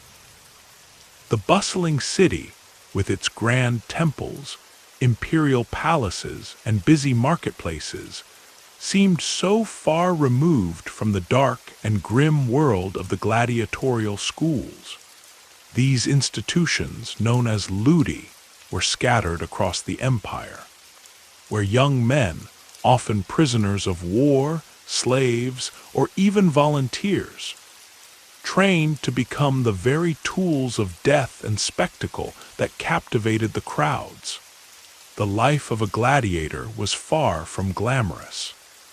It was a brutal existence, where survival depended not just on physical strength, but on the ability to endure unimaginable pain, humiliation, and the will to kill. To the average Roman, gladiators were seen as a form of entertainment, exotic, dangerous, and thrilling. But within the walls of the training schools, there was nothing thrilling about it. It was a relentless cycle of suffering, pushing the human body and mind to their limits. At the heart of these gladiatorial schools stood the Lannisti, the trainers who oversaw the preparation of these warriors. The Lannisti were typically former gladiators themselves, men who had fought in the arenas and knew all too well the price of survival. They were not known for their kindness or compassion. Instead, they were tasked with breaking the spirits of their trainees and turning them into the perfect combat machines, willing to face death for the amusement of the masses. Training began the moment a young man entered the school. Many were forced into these gladiator camps against their will, having been captured in battle or sold into slavery. Others volunteered, drawn by the promise of fame and riches, though the reality of gladiatorial life often turned out to be a grim awakening. The newcomers were called novices, and their first days were filled with the horrors of preparation. They were introduced to the harsh discipline of gladiatorial combat through grueling physical routines, designed not only to build strength, but to instill obedience and submission. The first lesson was always the same: survival was everything. The novice gladiators were forced to learn the basics of combat, but not in the traditional sense of skilled warriors training with honor. No, the primary focus was to create an instinctual response to the violence that awaited them in the arena. They learned how to wield their weapons, tridents, swords, nets, and shields, over and over again. But this was not a gentle training session where the students would spar in friendly matches. Instead, they were subjected to the agony of endless drills under the watchful eyes of their trainers. The training exercises were designed to break them physically and mentally. Each gladiator would be pushed to exhaustion, their bodies battered and bruised from hours of non-stop practice. The trainers would enforce the rules strictly, demanding perfection. Any sign of weakness, any falter in performance, would be met with punishment. Scourges, whips made of leather or rope, were often used to strike those who failed to meet the expectations. These punishments were not just meant to punish, but to instill fear. Fear of failure. Fear of being singled out. Fear of dying. The psychological aspect of gladiatorial training was perhaps even more brutal than the physical. Gladiators were often forced to fight each other in practice sessions, sometimes against opponents much stronger than themselves, to condition them for the arena. These matches were not meant for sport. They were designed to prepare them for the true horror of combat.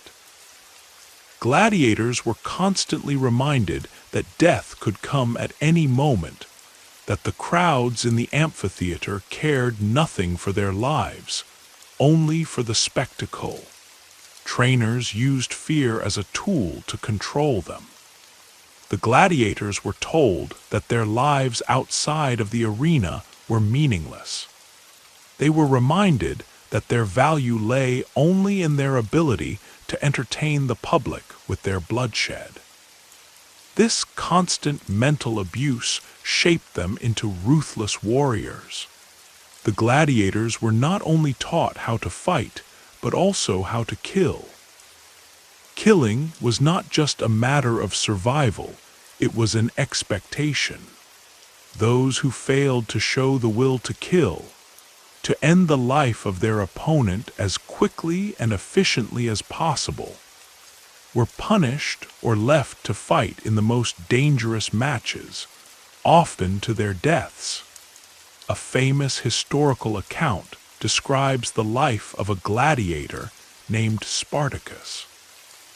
Although he is best known for his rebellion against Rome, his early years in the gladiator school provide a chilling glimpse into the horrors of their training. Spartacus, like many of his peers, was forced to fight in the ludus under the rule of the lanista. His body was shaped into a deadly instrument of war, but it was his mind that was truly broken by the constant pressure to survive and to kill. The gladiators were trained not only in weapons, but in the art of enduring pain. They were taught how to recover from wounds quickly, how to ignore the screaming pain that might have crippled a lesser man. Castration, another brutal practice, was often the fate of many young slaves who were not fit to be gladiators. But for those who remained, the training became a daily ritual of suffering and self-discipline. It was as though they had no other choice but to survive. There was no future beyond the arena. Each day was a constant battle against pain, fear, and the crushing weight of doubt. But for some, this existence became normal. They learned to find strength in the fight, to embrace the violence that defined their lives. Their bodies became weapons, and their minds hardened into unyielding machines of war. For them, there was no way back. They were gladiators, and their lives would be forever marked by the bloodshed and the struggle to survive. The training grounds of the gladiatorial schools were no less than hell on earth. As the sun rose, the gladiators, already weary from the previous day's drills, were summoned to begin their training once again. The relentless cycle never seemed to stop, each day blending into the next, until they lost all sense of time. Their lives revolved around blood, sweat, and pain. The arena seemed a distant dream, a place that both terrified and beckoned them. But the daily torment of the school was their immediate reality. Every gladiator's day began early, often before dawn, when the ludus would come to life with the clanging of swords and the shouting of commands. In these early hours, when the air was still cool and the streets of Rome were just beginning to stir with life, the gladiators would gather in the training yard. Their bodies, worn and calloused from countless hours of combat practice, were subjected to yet another round of grueling exercises. They performed drills with their weapons, simulating battles with one another in mock fights. These matches were intense, pushing each gladiator to his limits, often with little regard for their safety. The main focus of the training was hand-to-hand combat. Gladiators were not just skilled with swords and shields, they were also expected to be proficient in close-quarters fighting. They had to learn how to grapple, how to pin their opponent to the ground, and how to fight without hesitation. There was no room for mercy in the arena. If a gladiator hesitated even for a moment, it could mean his death. Every combat move was practiced over and over, until it became second nature. But the physical training was just one part of the terrifying process. To truly break the will of the gladiators, their trainers relied heavily on mental abuse. The psychological manipulation was constant and often more damaging than the physical pain they endured. Gladiators were repeatedly told that they were worthless, that their lives were expendable. Their trainers would mock their fears, belittle their pain, and enforce the idea that their only purpose in life was to fight. Psychological abuse was an essential part of the process. It was not enough to be strong and skilled. They had to be mentally prepared to face the horrors of the arena. Gladiators who showed hesitation, who were unable to push past their fear, were punished severely. Their failures were seen as a weakness, a flaw that needed to be eradicated. Some were forced to fight blindfolded or with one arm tied behind their backs as a form of punishment. This cruelty was designed to break them, to force them to strip away any remaining humanity, and to focus solely on the survival instinct that would carry them through the brutal battles they were to face. There are several historical accounts that paint a vivid picture of the mental anguish these gladiators endured.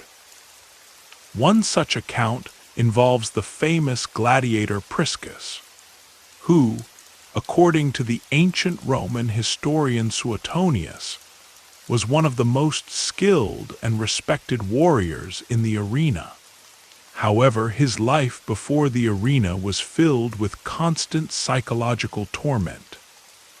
He had been sold into slavery at a young age and was thrust into the gladiatorial school, where he was taught to fight, not for honor, but for survival.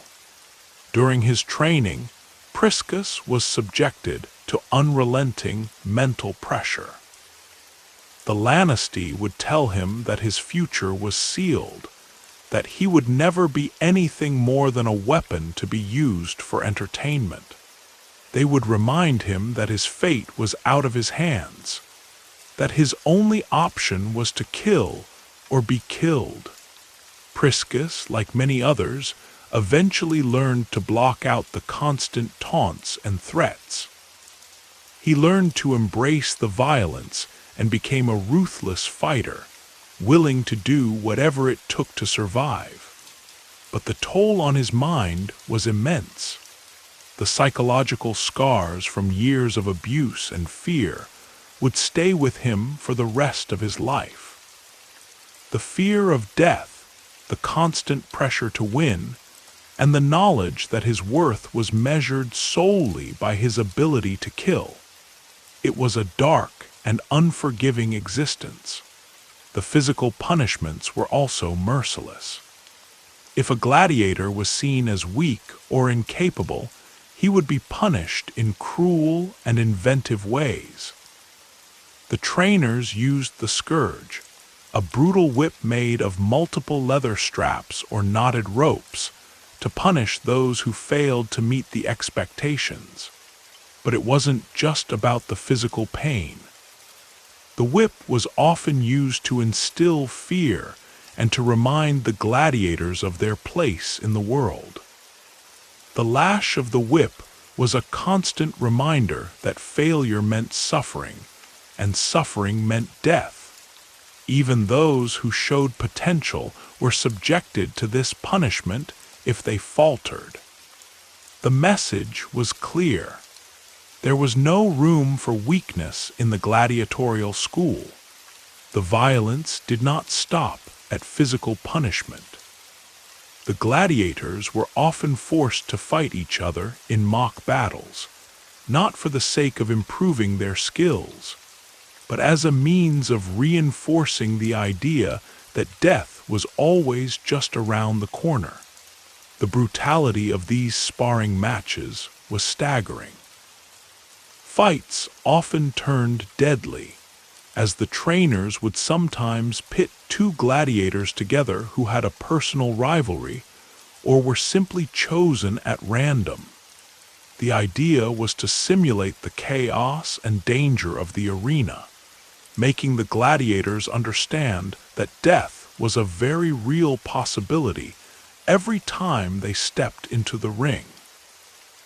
It was a grim game of survival, where one mistake could mean the end. Some of these matches were even fixed by the Lanistae, who would ensure that certain gladiators won, often to manipulate the crowd and generate more excitement.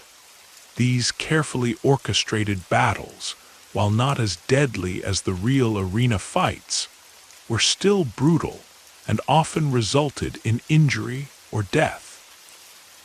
It was all part of the process of breaking the gladiators down, turning them into weapons of war with no personal identity or will of their own. The gladiators were never allowed a moment of peace. Even their rest periods were filled with discomfort and constant reminders of their brutal purpose. When the grueling training sessions finally ended for the day, they would retreat to their barracks, where the conditions were just as harsh. The living quarters in the gladiatorial schools were often cramped, dark, and filthy. The air was thick with the stench of sweat, blood, and human waste. The gladiators were not afforded the luxury of privacy. They slept on straw mats or thin blankets on the cold, stone floors, packed tightly together like cattle. There was little to no care for their comfort or well-being. Their bodies were treated as mere tools, and their minds were constantly reminded that they had no worth outside of their fighting abilities. The physical toll on their bodies was immense. The gladiators were subjected to endless exercises that pushed them beyond their physical limits. They had to learn to fight using different weapons, each one more brutal than the last. The sword, the trident, the net, the spear, and even the dagger. Every weapon had its own unique style of combat, and every gladiator was required to master them all. The training often involved sparring with one another, simulating the deadly battles that awaited them in the arena. But these mock battles were not for sport. They were designed to build stamina, endurance, and pain tolerance. The goal was to make the gladiators capable of surviving the brutal combat they would face, even if it meant suffering injuries or enduring unimaginable pain. The weapons themselves were not made to be forgiving. The gladiators' swords were heavy, the edges sharp, and the tridents designed to pierce through armor and flesh alike. The shields they carried were thick and heavy, often weighing more than the men who wielded them. Carrying these weapons for hours on end during training sessions left the gladiators exhausted and battered. Their bodies were scarred, their skin often covered in cuts, bruises, and burns from the relentless training. There was no time for healing. As soon as one wound was tended to, the gladiators would be thrust back into their rigorous routines, only to suffer more injuries in the process. They were living in a cycle of constant pain, where their only chance of respite came in the form of short, sleepless nights. But the physical suffering was nothing compared to the mental torment. The gladiators had no choice but to endure. Those who showed signs of weakness were quickly discarded. It wasn't just about survival anymore, it was about dominance. The trainers, ever ruthless, would pit gladiators against each other in increasingly dangerous training bouts. These fights were designed to simulate the chaos of the arena, but with even higher stakes. Gladiators fought each other with real weapons, their injuries often leaving them bloodied and broken. But the trainers didn't care about their wounds. They cared only about creating fighters who could withstand the horrors of the amphitheater. The gladiators themselves became desensitized to violence. They had to. If they wanted to survive, they couldn't afford to care about the blood they shed or the pain they inflicted on others. Some gladiators, like the famed Crixus, were rumored to have developed a taste for the violence itself. Crixus, a Gaul who would later become one of Spartacus's key lieutenants in the rebellion, was known for his savage fighting style. He was feared by his fellow gladiators not only for his incredible strength, but for the brutal joy he seemed to take in combat. For men like Crixus, the arena became a place of catharsis, a place where they could unleash the violence that had been drilled into them day after day. The psychological strain of this constant brutality was immense. Gladiators were not only trained to fight, they were conditioned to embrace the violence that came with it. They were told, time and time again, that their worth was measured in blood, in how many people they could kill. If a gladiator showed any hesitation or remorse, they were quickly dealt with. Their fellow gladiators, who had already been stripped of any sense of empathy, would often turn on them. The trainers would ensure that any display of weakness would be met with scorn and ridicule. But some gladiators, like Spartacus, managed to retain their sense of self in the face of overwhelming pressure. Spartacus, unlike many others, refused to accept the belief that his life was meaningless. While he was known to be a fierce fighter, it was his leadership and ability to inspire others that set him apart. He was one of the few gladiators who had the strength to rise above the mental and physical torture of the school. His defiance became legendary, and when the opportunity arose, he led a revolt that would shake the foundations of the Roman Empire itself. However, for most gladiators, this sense of rebellion never materialized. They were trapped in their miserable existence, forced to fight for their lives day after day, with no hope of freedom or escape. They lived with the constant knowledge that their lives were valued only by how much blood they could spill in the arena. Their identities, their humanity, were erased. They became nothing more than entertainment for the masses, expendable and disposable. The days bled together in the gladiatorial schools. Time seemed irrelevant, as it was measured only by the brutal cycles of training and the fleeting moments of rest between grueling sessions. The gladiators rarely saw the outside world, except through the barred windows of their holding cells, or during the few and far-between trips to the arena, where they would face the ultimate test of survival. As the gladiators spent more time in their schools, they began to lose track of their past lives. For some, the memories of their homes, families, or previous identities faded into oblivion. They became shadows of the men they once were, reduced to mere machines designed to bring death for the pleasure of others. The bonds between them grew tight, but not out of camaraderie, rather, out of a shared understanding of their horrific fate. Some gladiators found solace in this unity, while others, the more isolated ones, sank into despair. broken by the never-ending brutality of their lives.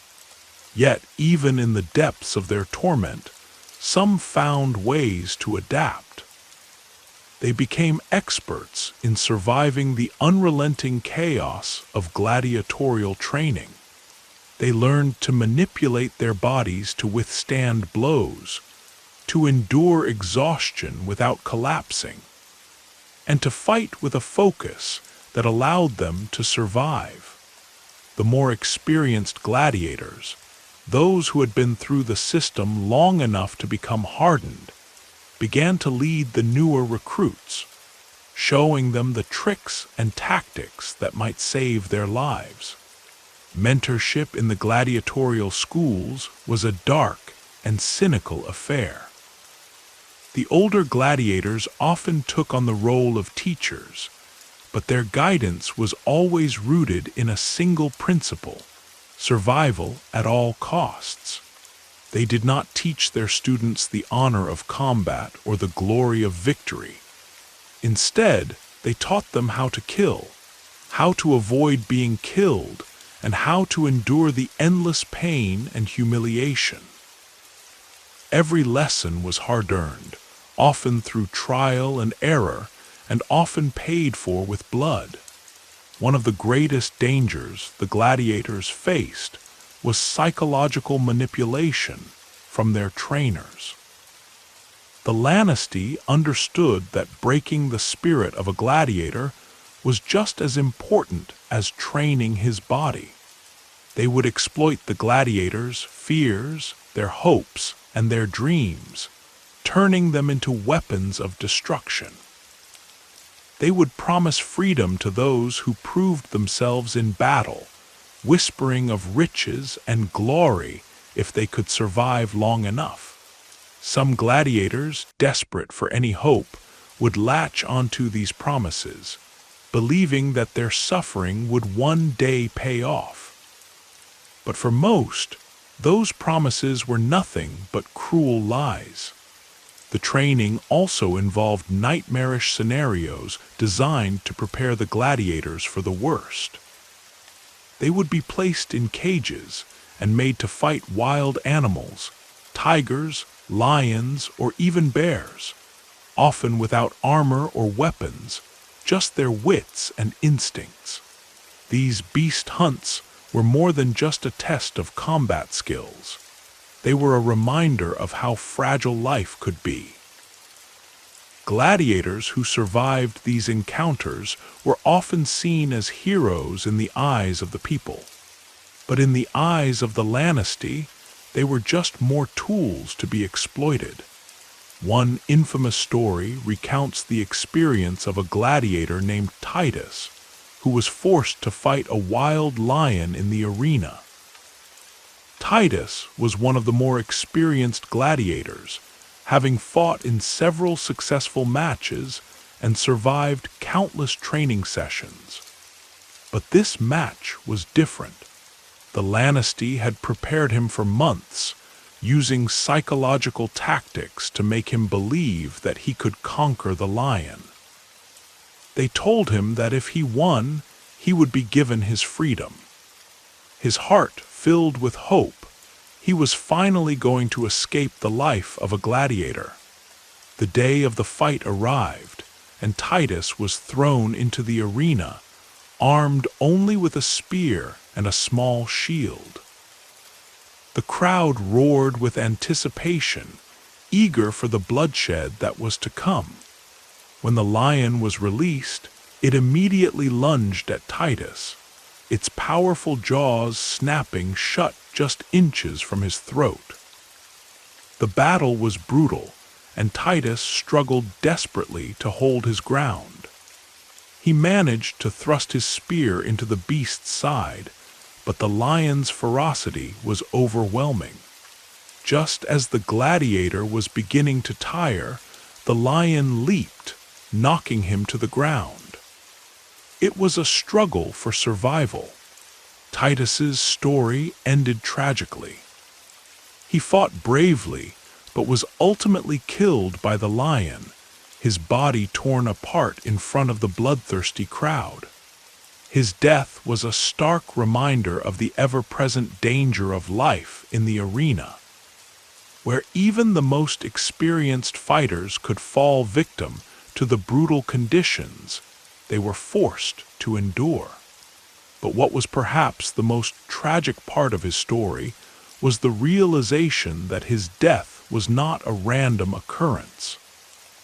The Lannister had orchestrated the entire scenario, knowing that Titus, in his desperation for freedom, would be willing to face the lion in a final attempt to escape his fate.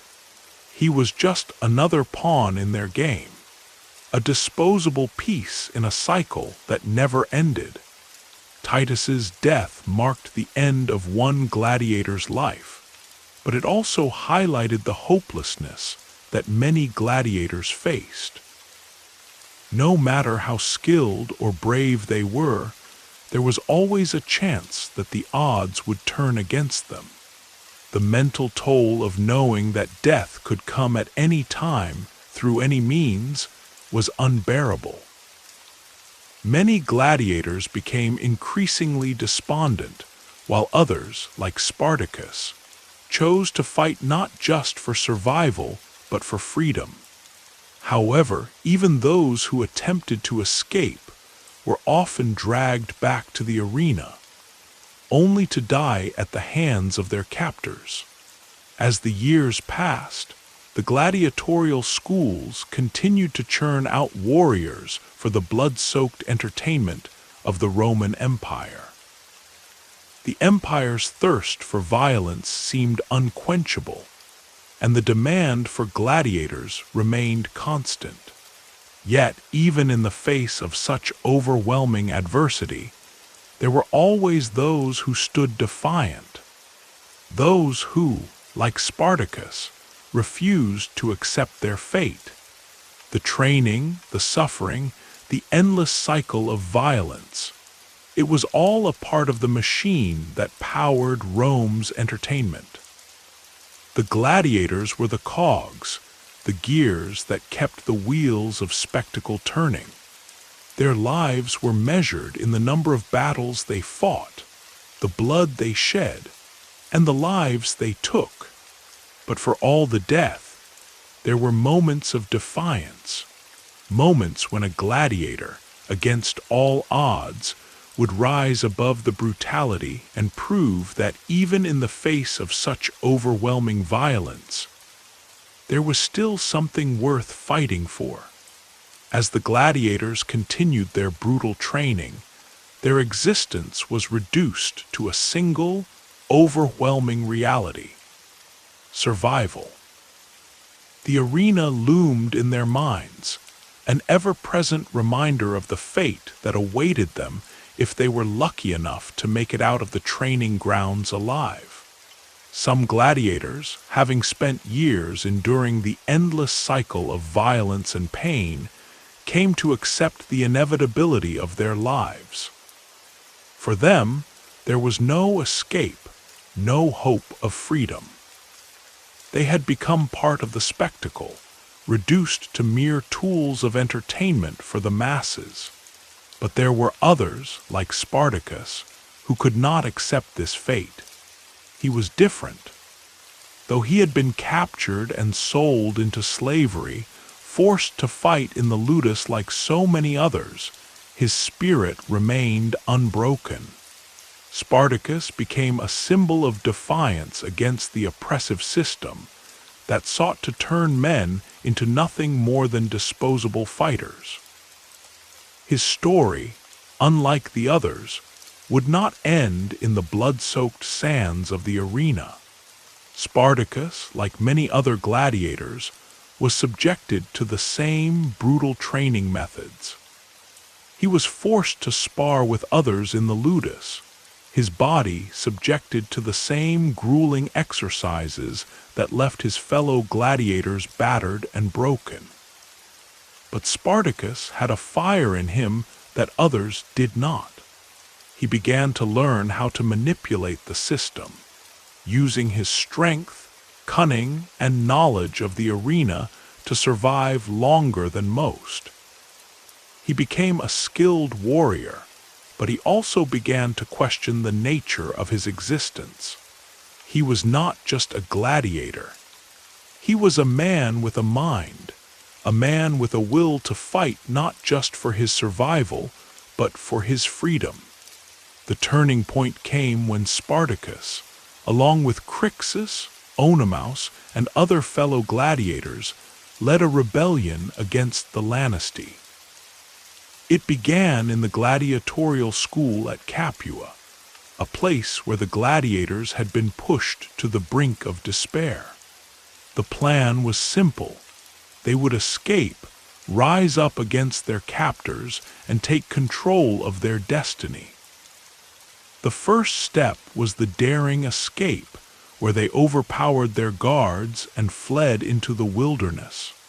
The rebellion quickly grew, as more gladiators joined their ranks. What started as a small group of men fighting for their freedom became an unstoppable force that would challenge the might of the Roman Empire.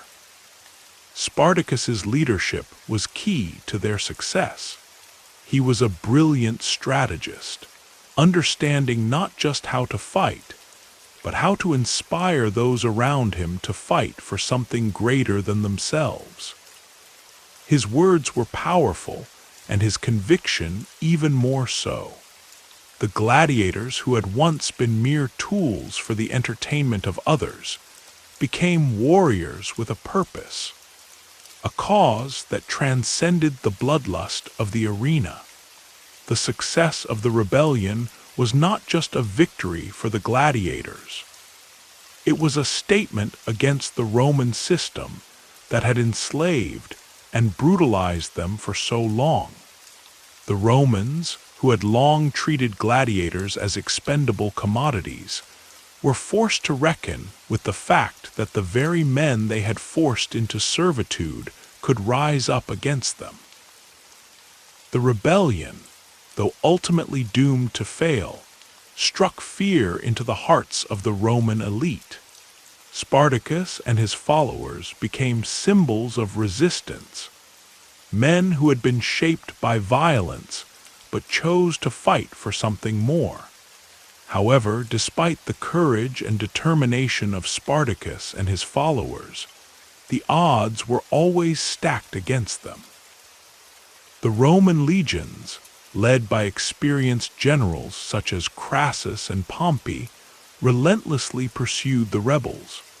The gladiators fought valiantly, winning battle after battle, but they were up against an empire with almost limitless resources. The rebels were eventually cornered, and the final battle took place in Petelia, where the forces of Spartacus were overwhelmed. Even though Spartacus was killed in the final battle, his rebellion had already achieved something extraordinary. It was not just about defeating the Roman legions. It was about showing the world that gladiators were more than mere slaves or weapons. They were men with hearts, minds, and the power to change their destinies. In the aftermath of the rebellion, the Roman authorities took drastic measures to crush any remaining traces of the gladiatorial rebellion. Thousands of gladiators were captured and crucified along the Appian Way, as a brutal reminder of the cost of defying the Roman Empire. The bodies of the rebels were left hanging on crosses. Their deaths, a public spectacle meant to send a message to anyone who might consider challenging Roman authority. The brutality of the punishment was intended not just to punish the rebels, but to break the spirit of any future slaves or gladiators who might dare to dream of freedom. But even in death, Spartacus and the gladiators who followed him left an indelible mark on history. Their rebellion, though crushed, proved that even the most oppressed people could rise up and fight for their freedom. It was a testament to the resilience of the human spirit, and to the fact that, no matter how brutal the conditions, there was always the possibility of hope. For the gladiators who survived the rebellion, their lives continued, but their experiences had forever changed them. Many of them, having tasted freedom and understood the power of rebellion, could never return to the life they had once known. Their minds and bodies had been shaped by violence, but they had also been shaped by something deeper, the knowledge that their lives could have meaning beyond the arena. The gladiators of Rome, with their broken bodies and scarred minds, had been the tools of a brutal spectacle. But in the end, they had also been the ones who had defied the odds, who had fought not just for survival, but for their humanity.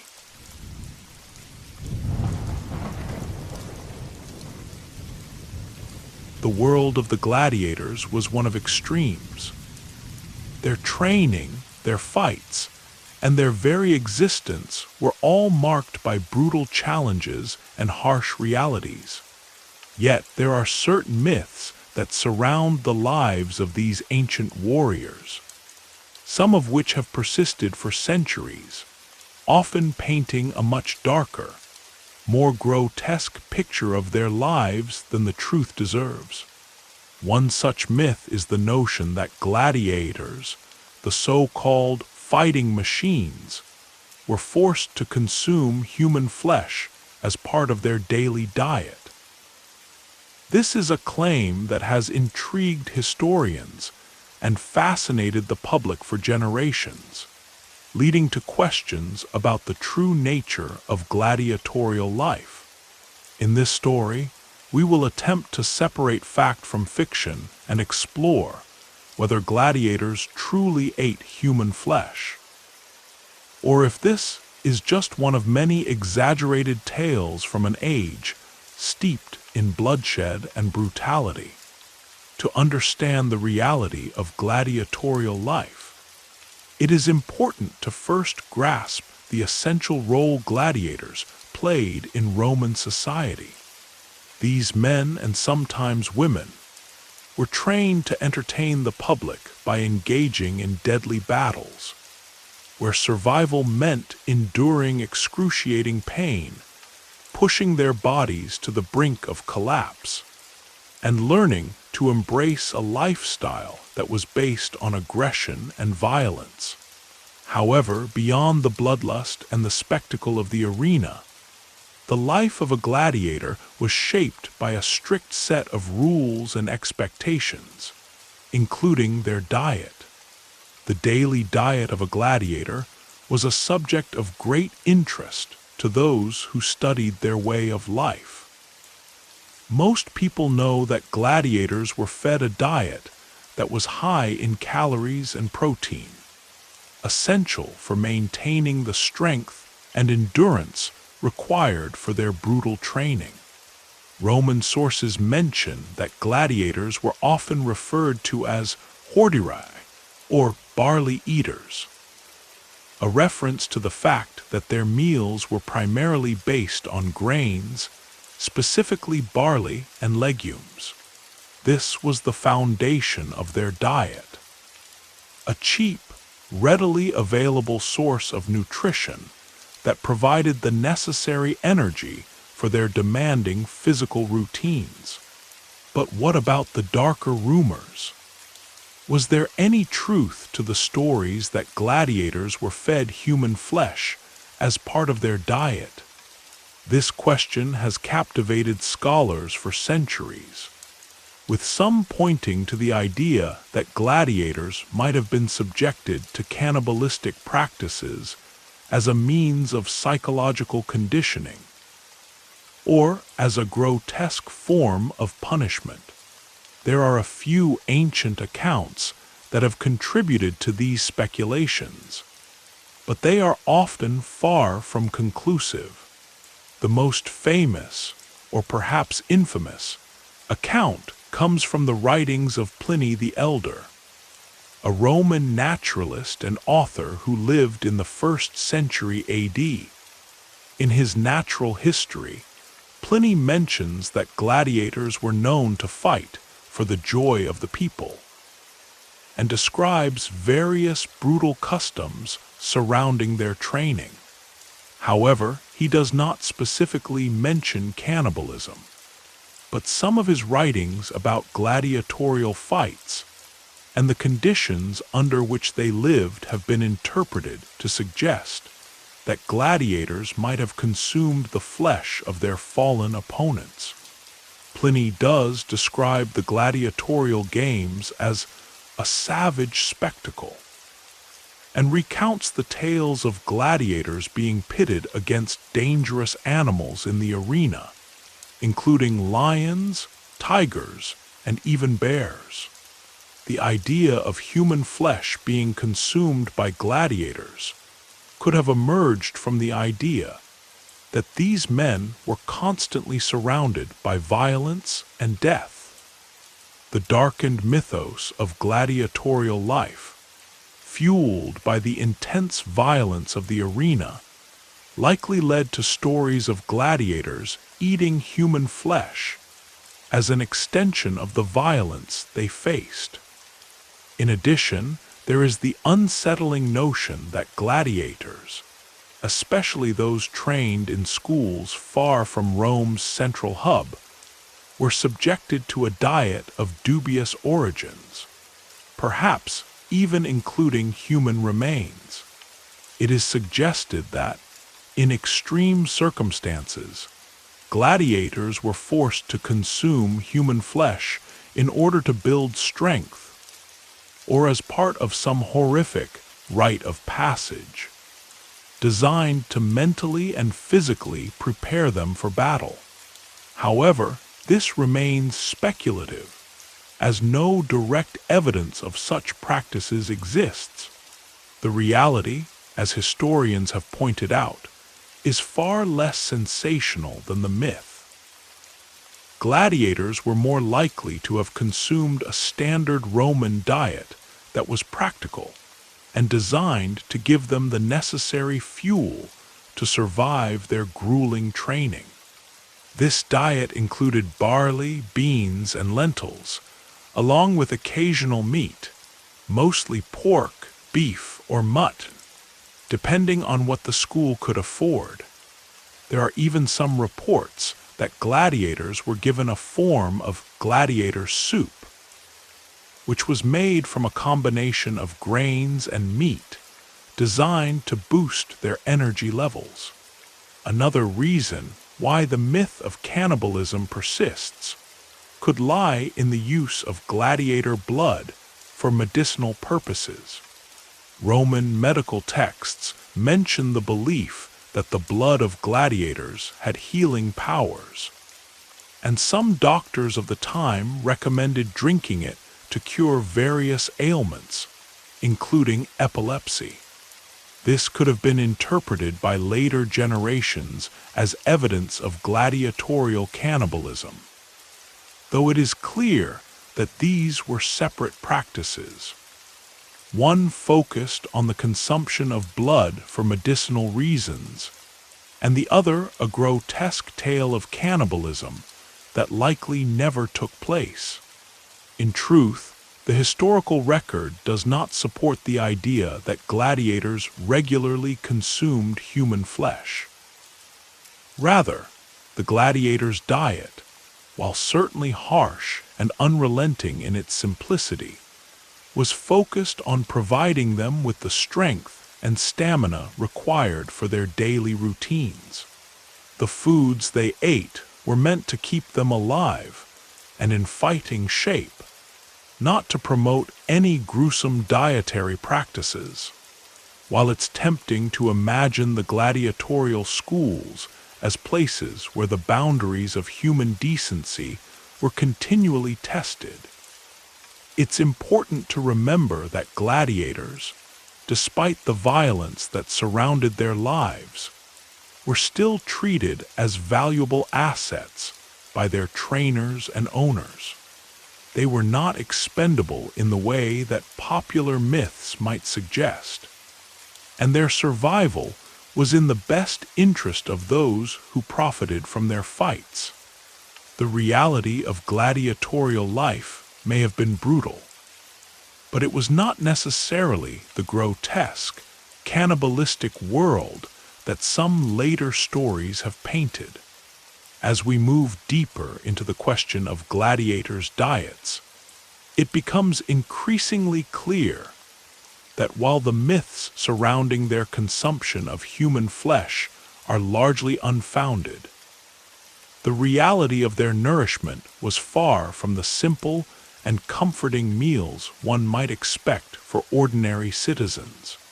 Gladiators lived under a constant state of hardship, and the food they consumed reflected this grim reality. In ancient Rome, the diet of a typical soldier or gladiator was designed for sustenance, not for pleasure.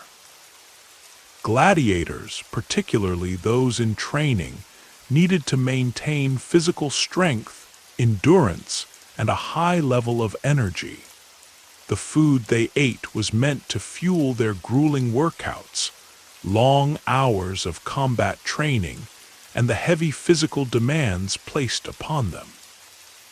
However, there was nothing glamorous about their meals. The food was basic, often monotonous, and nutritionally designed to help them survive rather than thrive. The primary staple of a gladiator's diet was barley. Barley was inexpensive, widely available, and rich in carbohydrates, making it an excellent source of energy. Gladiators, as mentioned before, were often referred to as hordearii, barley eaters, reflecting the centrality of this grain in their meals. Barley would be ground into flour and used to make thick porridge or bread, which formed the bulk of their diet. This grain provided the necessary calories to keep gladiators' energy levels up during their physically demanding routines. The porridge would sometimes be flavored with herbs or a bit of oil, though it was mostly plain. Alongside barley, legumes such as beans and lentils were another significant part of their diet. These were cheap sources of protein and fiber, essential for muscle repair and maintaining bodily functions. Gladiators needed high amounts of protein to recover from their intense training sessions, and legumes provided an affordable way to meet this nutritional need.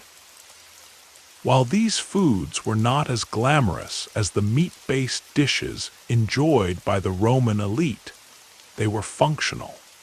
Gladiators had no time to worry about taste.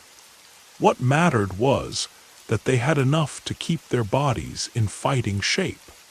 Meat was a luxury that many gladiators rarely enjoyed. When it was available, it was often provided in small portions and typically consisted of beef, mutton, or pork. Meat provided essential protein, which gladiators required to maintain their muscle mass and strength. But it was not always part of their regular diet. Most gladiatorial schools were not wealthy enough to provide large quantities of meat, and even the meat they did have was usually of lower quality. Some Roman sources mention that gladiators were sometimes given a small portion of meat to accompany their grain-based meals after particularly hard training sessions. But meat was not the cornerstone of their diet. In addition to these basic foods, gladiators sometimes received gladiator soup, a thick broth made from a combination of grains, legumes, and scraps of meat. The soup was a hearty, filling meal that provided additional nutrients and helped gladiators stay hydrated. This kind of meal was particularly important for maintaining energy during training. And of course, during the grueling and often fatal combat that awaited them in the arena. These soups, though far from luxurious, were designed to keep the gladiators nourished and ready for whatever awaited them in the training yard, or in the bloody spectacle of the arena. Another factor that shaped the gladiators' diet was their training schedule. Gladiators spent long hours training, often from dawn until dusk, performing repetitive drills and simulated battles.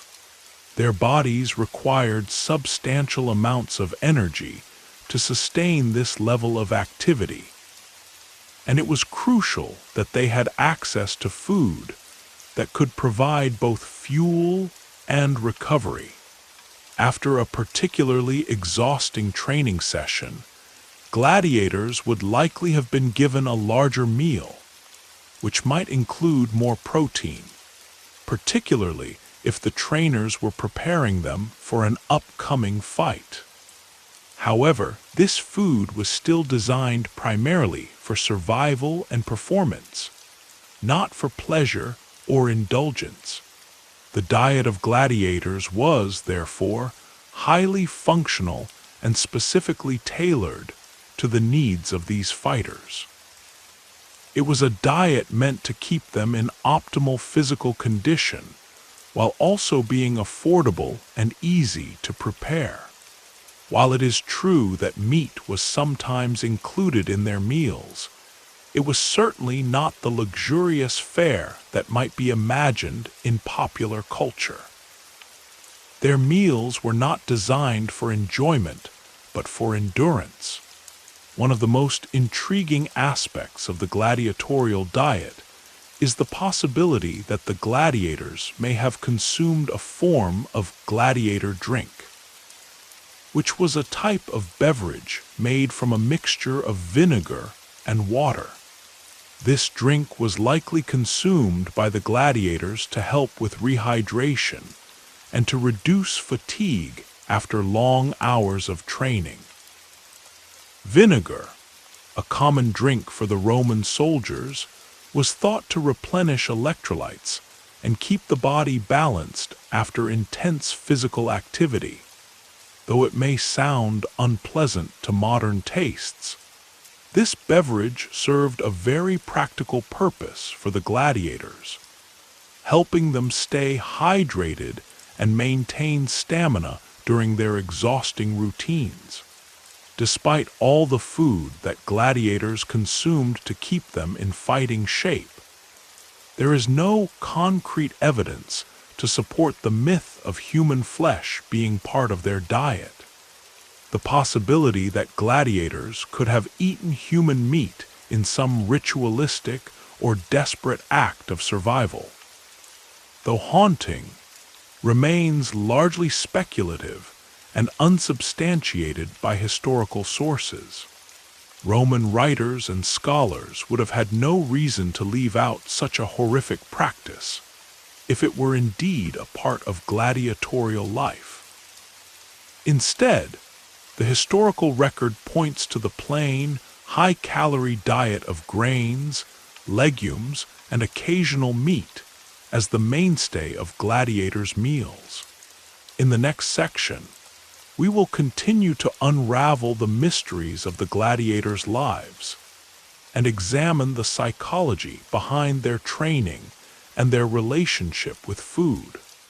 How did they mentally adapt to the violence they endured? And how did their diet reflect the brutal nature of the work they were forced to perform? The connection between food and survival in the world of the gladiators is deeper than one might initially think, and it goes beyond just sustenance. For these men, every meal was a reminder of their purpose: to fight, to survive, and to please the crowds. As we continue to explore the daily life of gladiators, it's important to understand the psychological and emotional weight that came with their grueling routines. While much of their life was dictated by physical demands and the need to maintain strength and stamina, the diet they consumed also had a deep psychological impact. Every aspect of their life, including the food they ate, was tied to survival, competition, and the harsh realities of their existence. It's often said that gladiators were trained not only in the art of combat, but also in how to endure pain, how to conquer fear, and how to keep their minds sharp in the face of constant danger. Their diet, though seemingly simple, had a role in this psychological conditioning. Gladiators were not just being prepared to fight, they were being prepared to face death without flinching. One of the most important aspects of gladiatorial life was the mental toughness required to survive the arena. While the physical challenges were grueling, the mental challenges were even more demanding. Gladiators were often subjected to long periods of isolation, psychological torment, and intense fear. They were told that they were worth nothing except for their ability to kill or be killed. This constant mental abuse wore down their spirits and, in many cases, broke them completely. But food, oddly enough, played a role in this psychological warfare. Gladiators were not treated to lavish banquets, as might be expected for the warriors of ancient Rome. Their meals were simple, often plain, and nutritionally dense, designed to fuel the body but not to soothe the soul. The lack of flavor or indulgence in their meals reinforced their reality. They were not there to live comfortably. They were there to fight. The simplicity of their food mirrored the simplicity of their lives, lives that were dominated by violence and survival.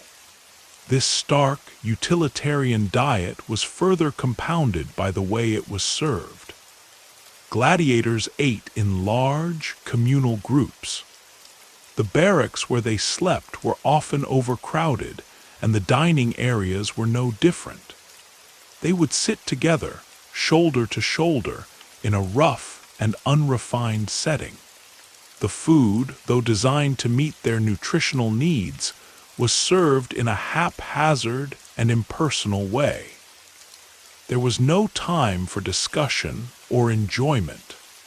Meals were quick and practical, just another part of the daily grind. The communal nature of the meals also reinforced the sense of camaraderie, or rather, the sense of shared suffering that existed among the gladiators. The gladiators were constantly aware of their position in life. They were commodities to be used and exploited. They ate together not as friends or companions, but as part of the system that kept them alive, bound by the shared knowledge that their survival depended on their ability to endure pain and suffering, both physical and mental. However, it was in the darker corners of this reality that the myth of cannibalism continued to thrive. As gladiators fought and died in the arena, as their bodies were ripped apart by the claws of wild animals or the swords of other fighters, rumors of cannibalism began to circulate. Some people believed that, in the midst of battle, gladiators might resort to eating the flesh of their fallen comrades or opponents in order to gain strength or prove their ferocity. While these rumors were never confirmed by credible historical evidence, they were fueled by the brutal nature of the arena. In a world where men were trained to kill and maim, where human life was treated as disposable, it was easy for myths of cannibalism to take hold. People imagined that if gladiators were capable of such violence in the arena, they could certainly be capable of consuming human flesh. Yet the historical record does not support this idea. Gladiators were, in fact, treated as valuable property by their trainers and owners. They were not disposable objects, but rather investments that needed to be kept alive and in fighting shape. Cannibalism would have been a grotesque and counterproductive practice in a society where the survival of gladiators was paramount to the financial gain of their owners. It simply would not make sense for gladiators to consume human flesh when they were being bred for their strength and endurance. Instead, the reality of gladiatorial life was one of extreme hardship and deprivation, but not of the kind of horror often associated with cannibalism. Their diet, while sparse and utilitarian, was designed to fuel their bodies for the grueling tasks that awaited them.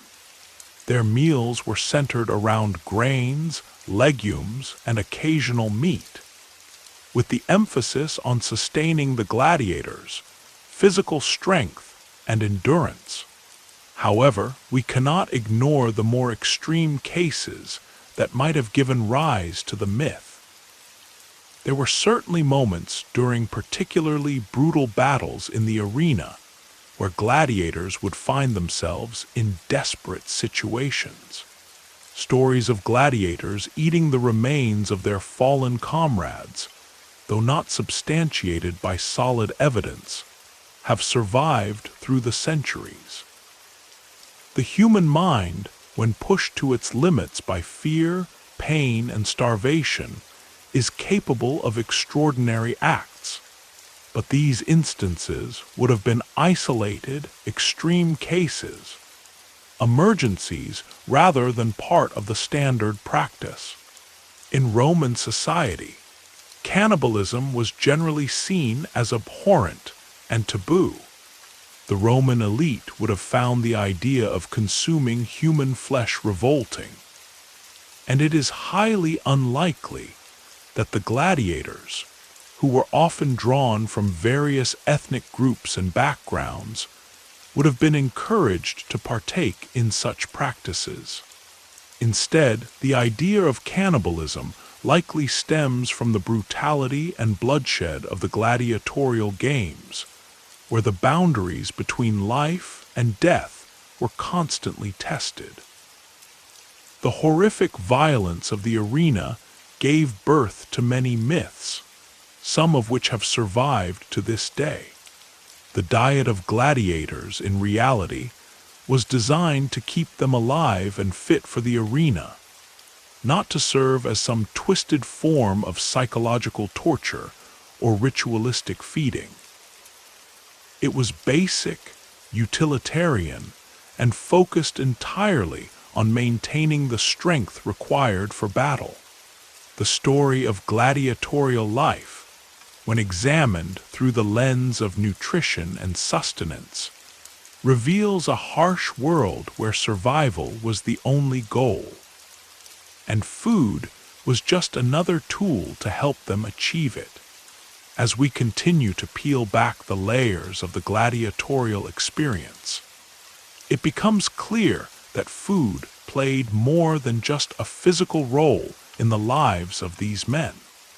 While their meals were designed to sustain them physically, the emotional and psychological aspects of eating, how they felt about their food, how they were conditioned to view their meals, and the environment in which they ate, also contributed significantly to the overall experience of gladiatorial life. The community aspect of eating in the gladiator schools was pivotal, but not in the way one might imagine. For most people, shared meals are a time of camaraderie, of relaxing together with friends or family. However, for gladiators, communal dining was far from a celebratory act. Instead, it was yet another reminder of their shared suffering. The gladiators would sit together in large, open halls, each one eating in silence, their minds likely preoccupied with the next grueling training session or the potential battle in the arena. The starkness of the meals, combined with the harsh reality of their living conditions, helped to reinforce the brutal nature of their existence. Their food was not a luxury, it was a necessity. Their diet was designed not to provide comfort or pleasure, but to fuel them for battle.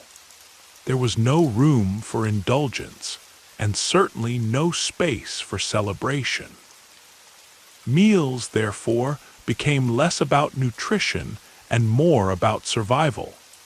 It was a reflection of the larger societal view of gladiators as mere commodities, tools to be used in the service of entertainment, rather than as humans deserving of comfort or dignity.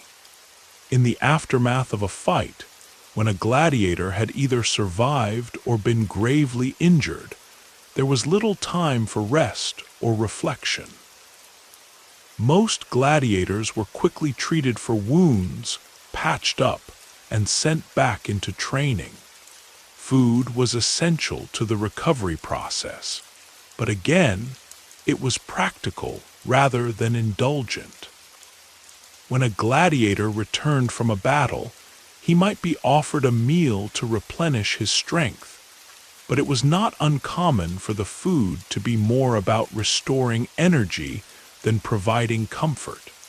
Often it was the same type of grain-based porridge or soup that the gladiator had eaten during training. Healing foods, those that were thought to promote recovery, like broths and simple meals, were likely included in their diets. One interesting note comes from Roman medical texts that suggested gladiators were given specific foods to help in their recovery. Animal livers, for example, were considered to be a rich source of vital nutrients, particularly for healing wounds.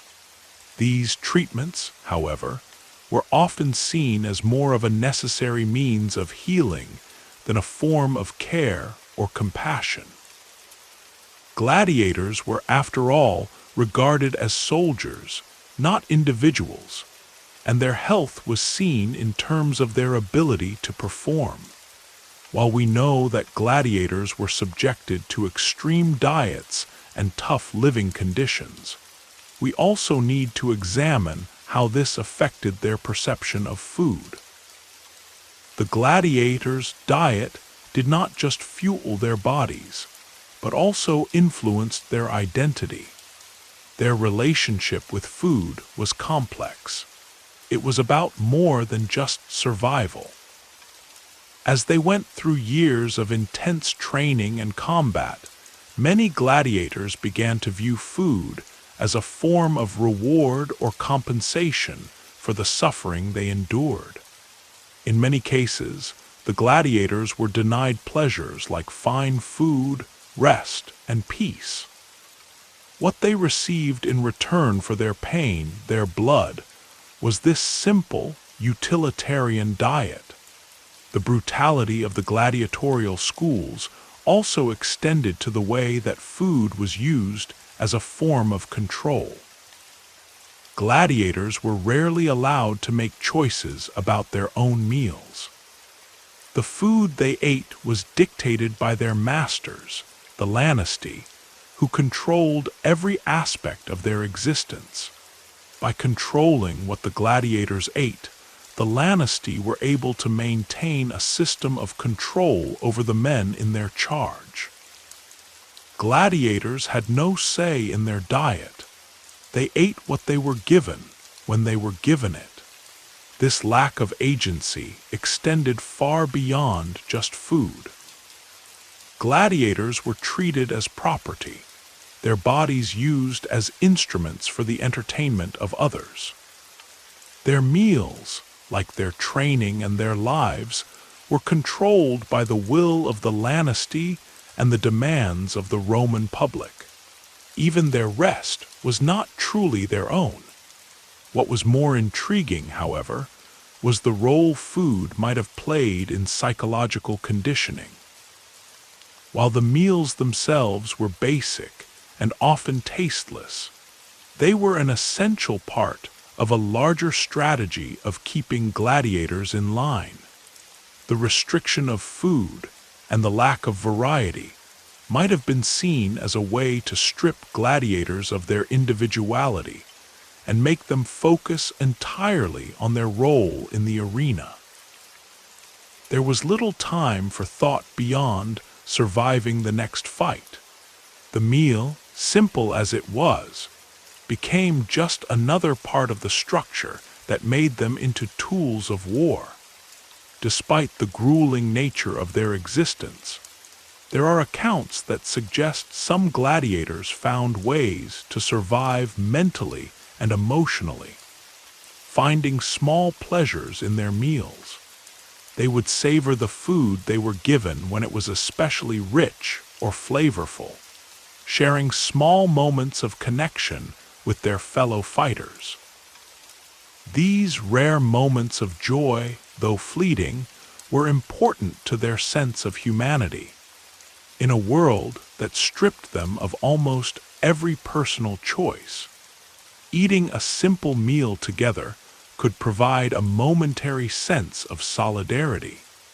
Yet in the grand scheme of gladiatorial life, these moments were few and far between. The darkness of their world, where meals were just fuel, where the risk of death was a constant companion, was never far from their minds.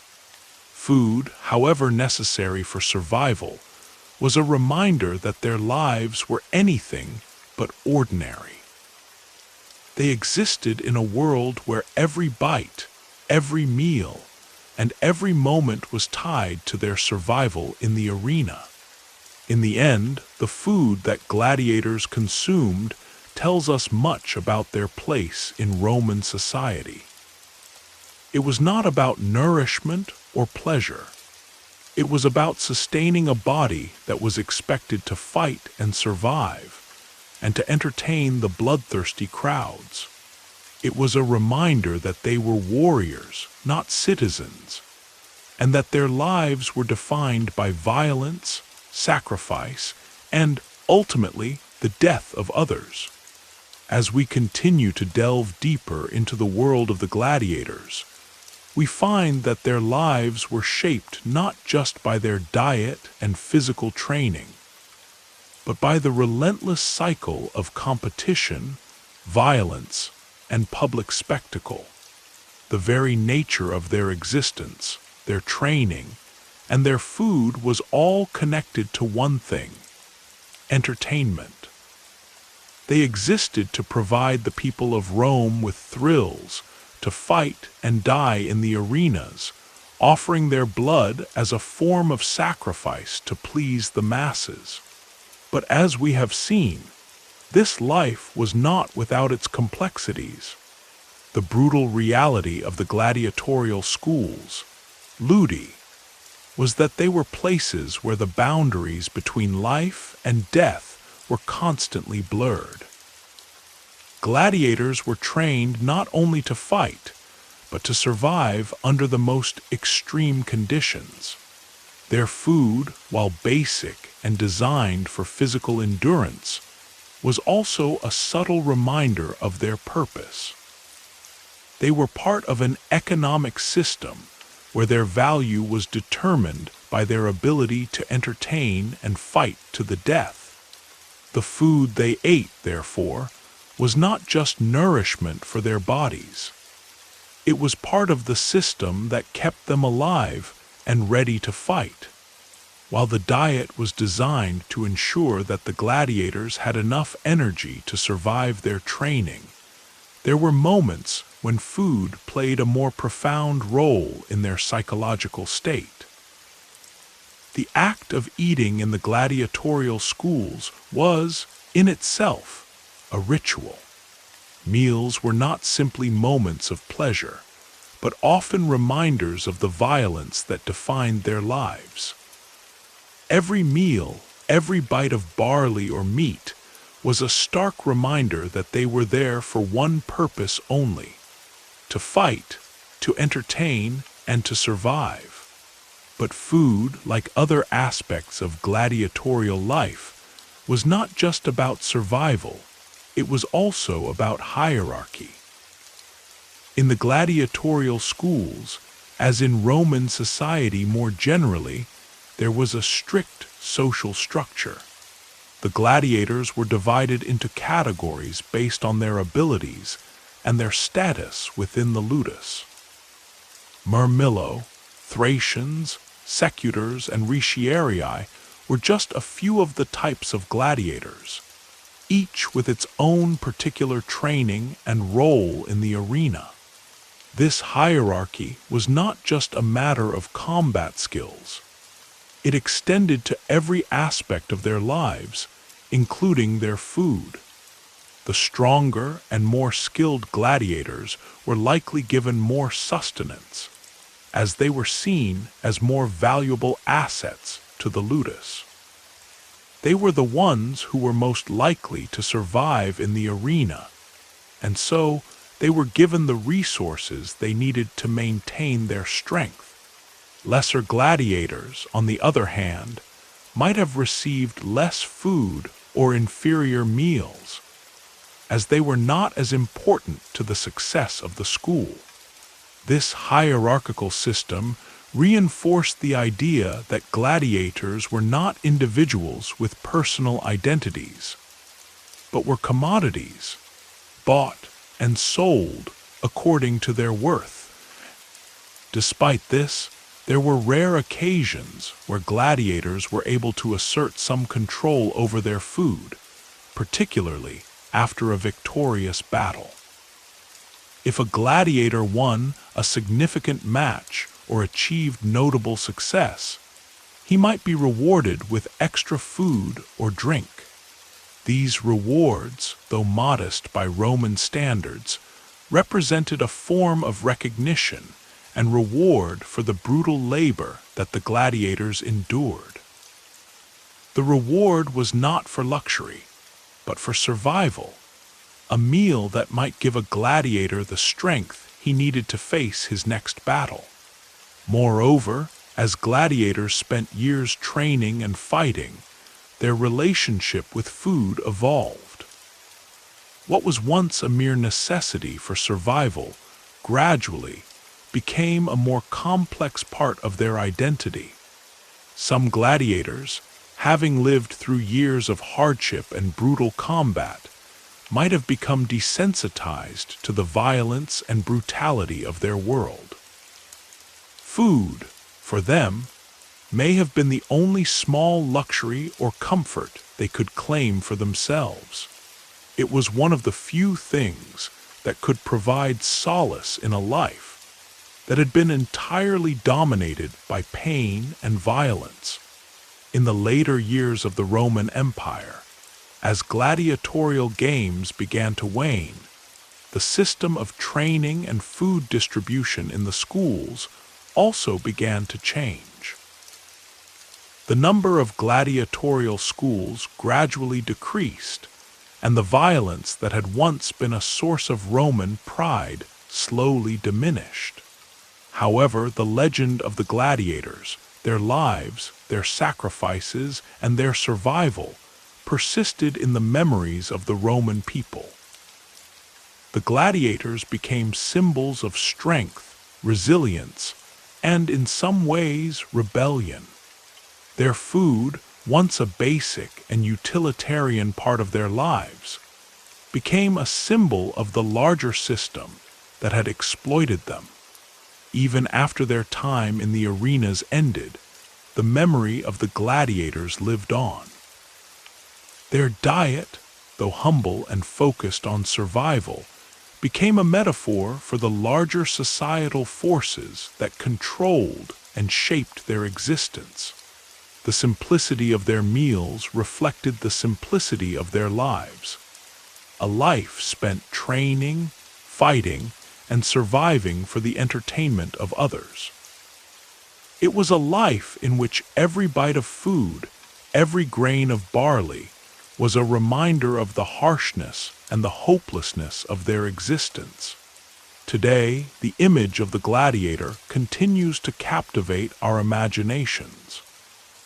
Their strength, their sacrifices, and their resilience in the face of unimaginable challenges have become symbols of human perseverance.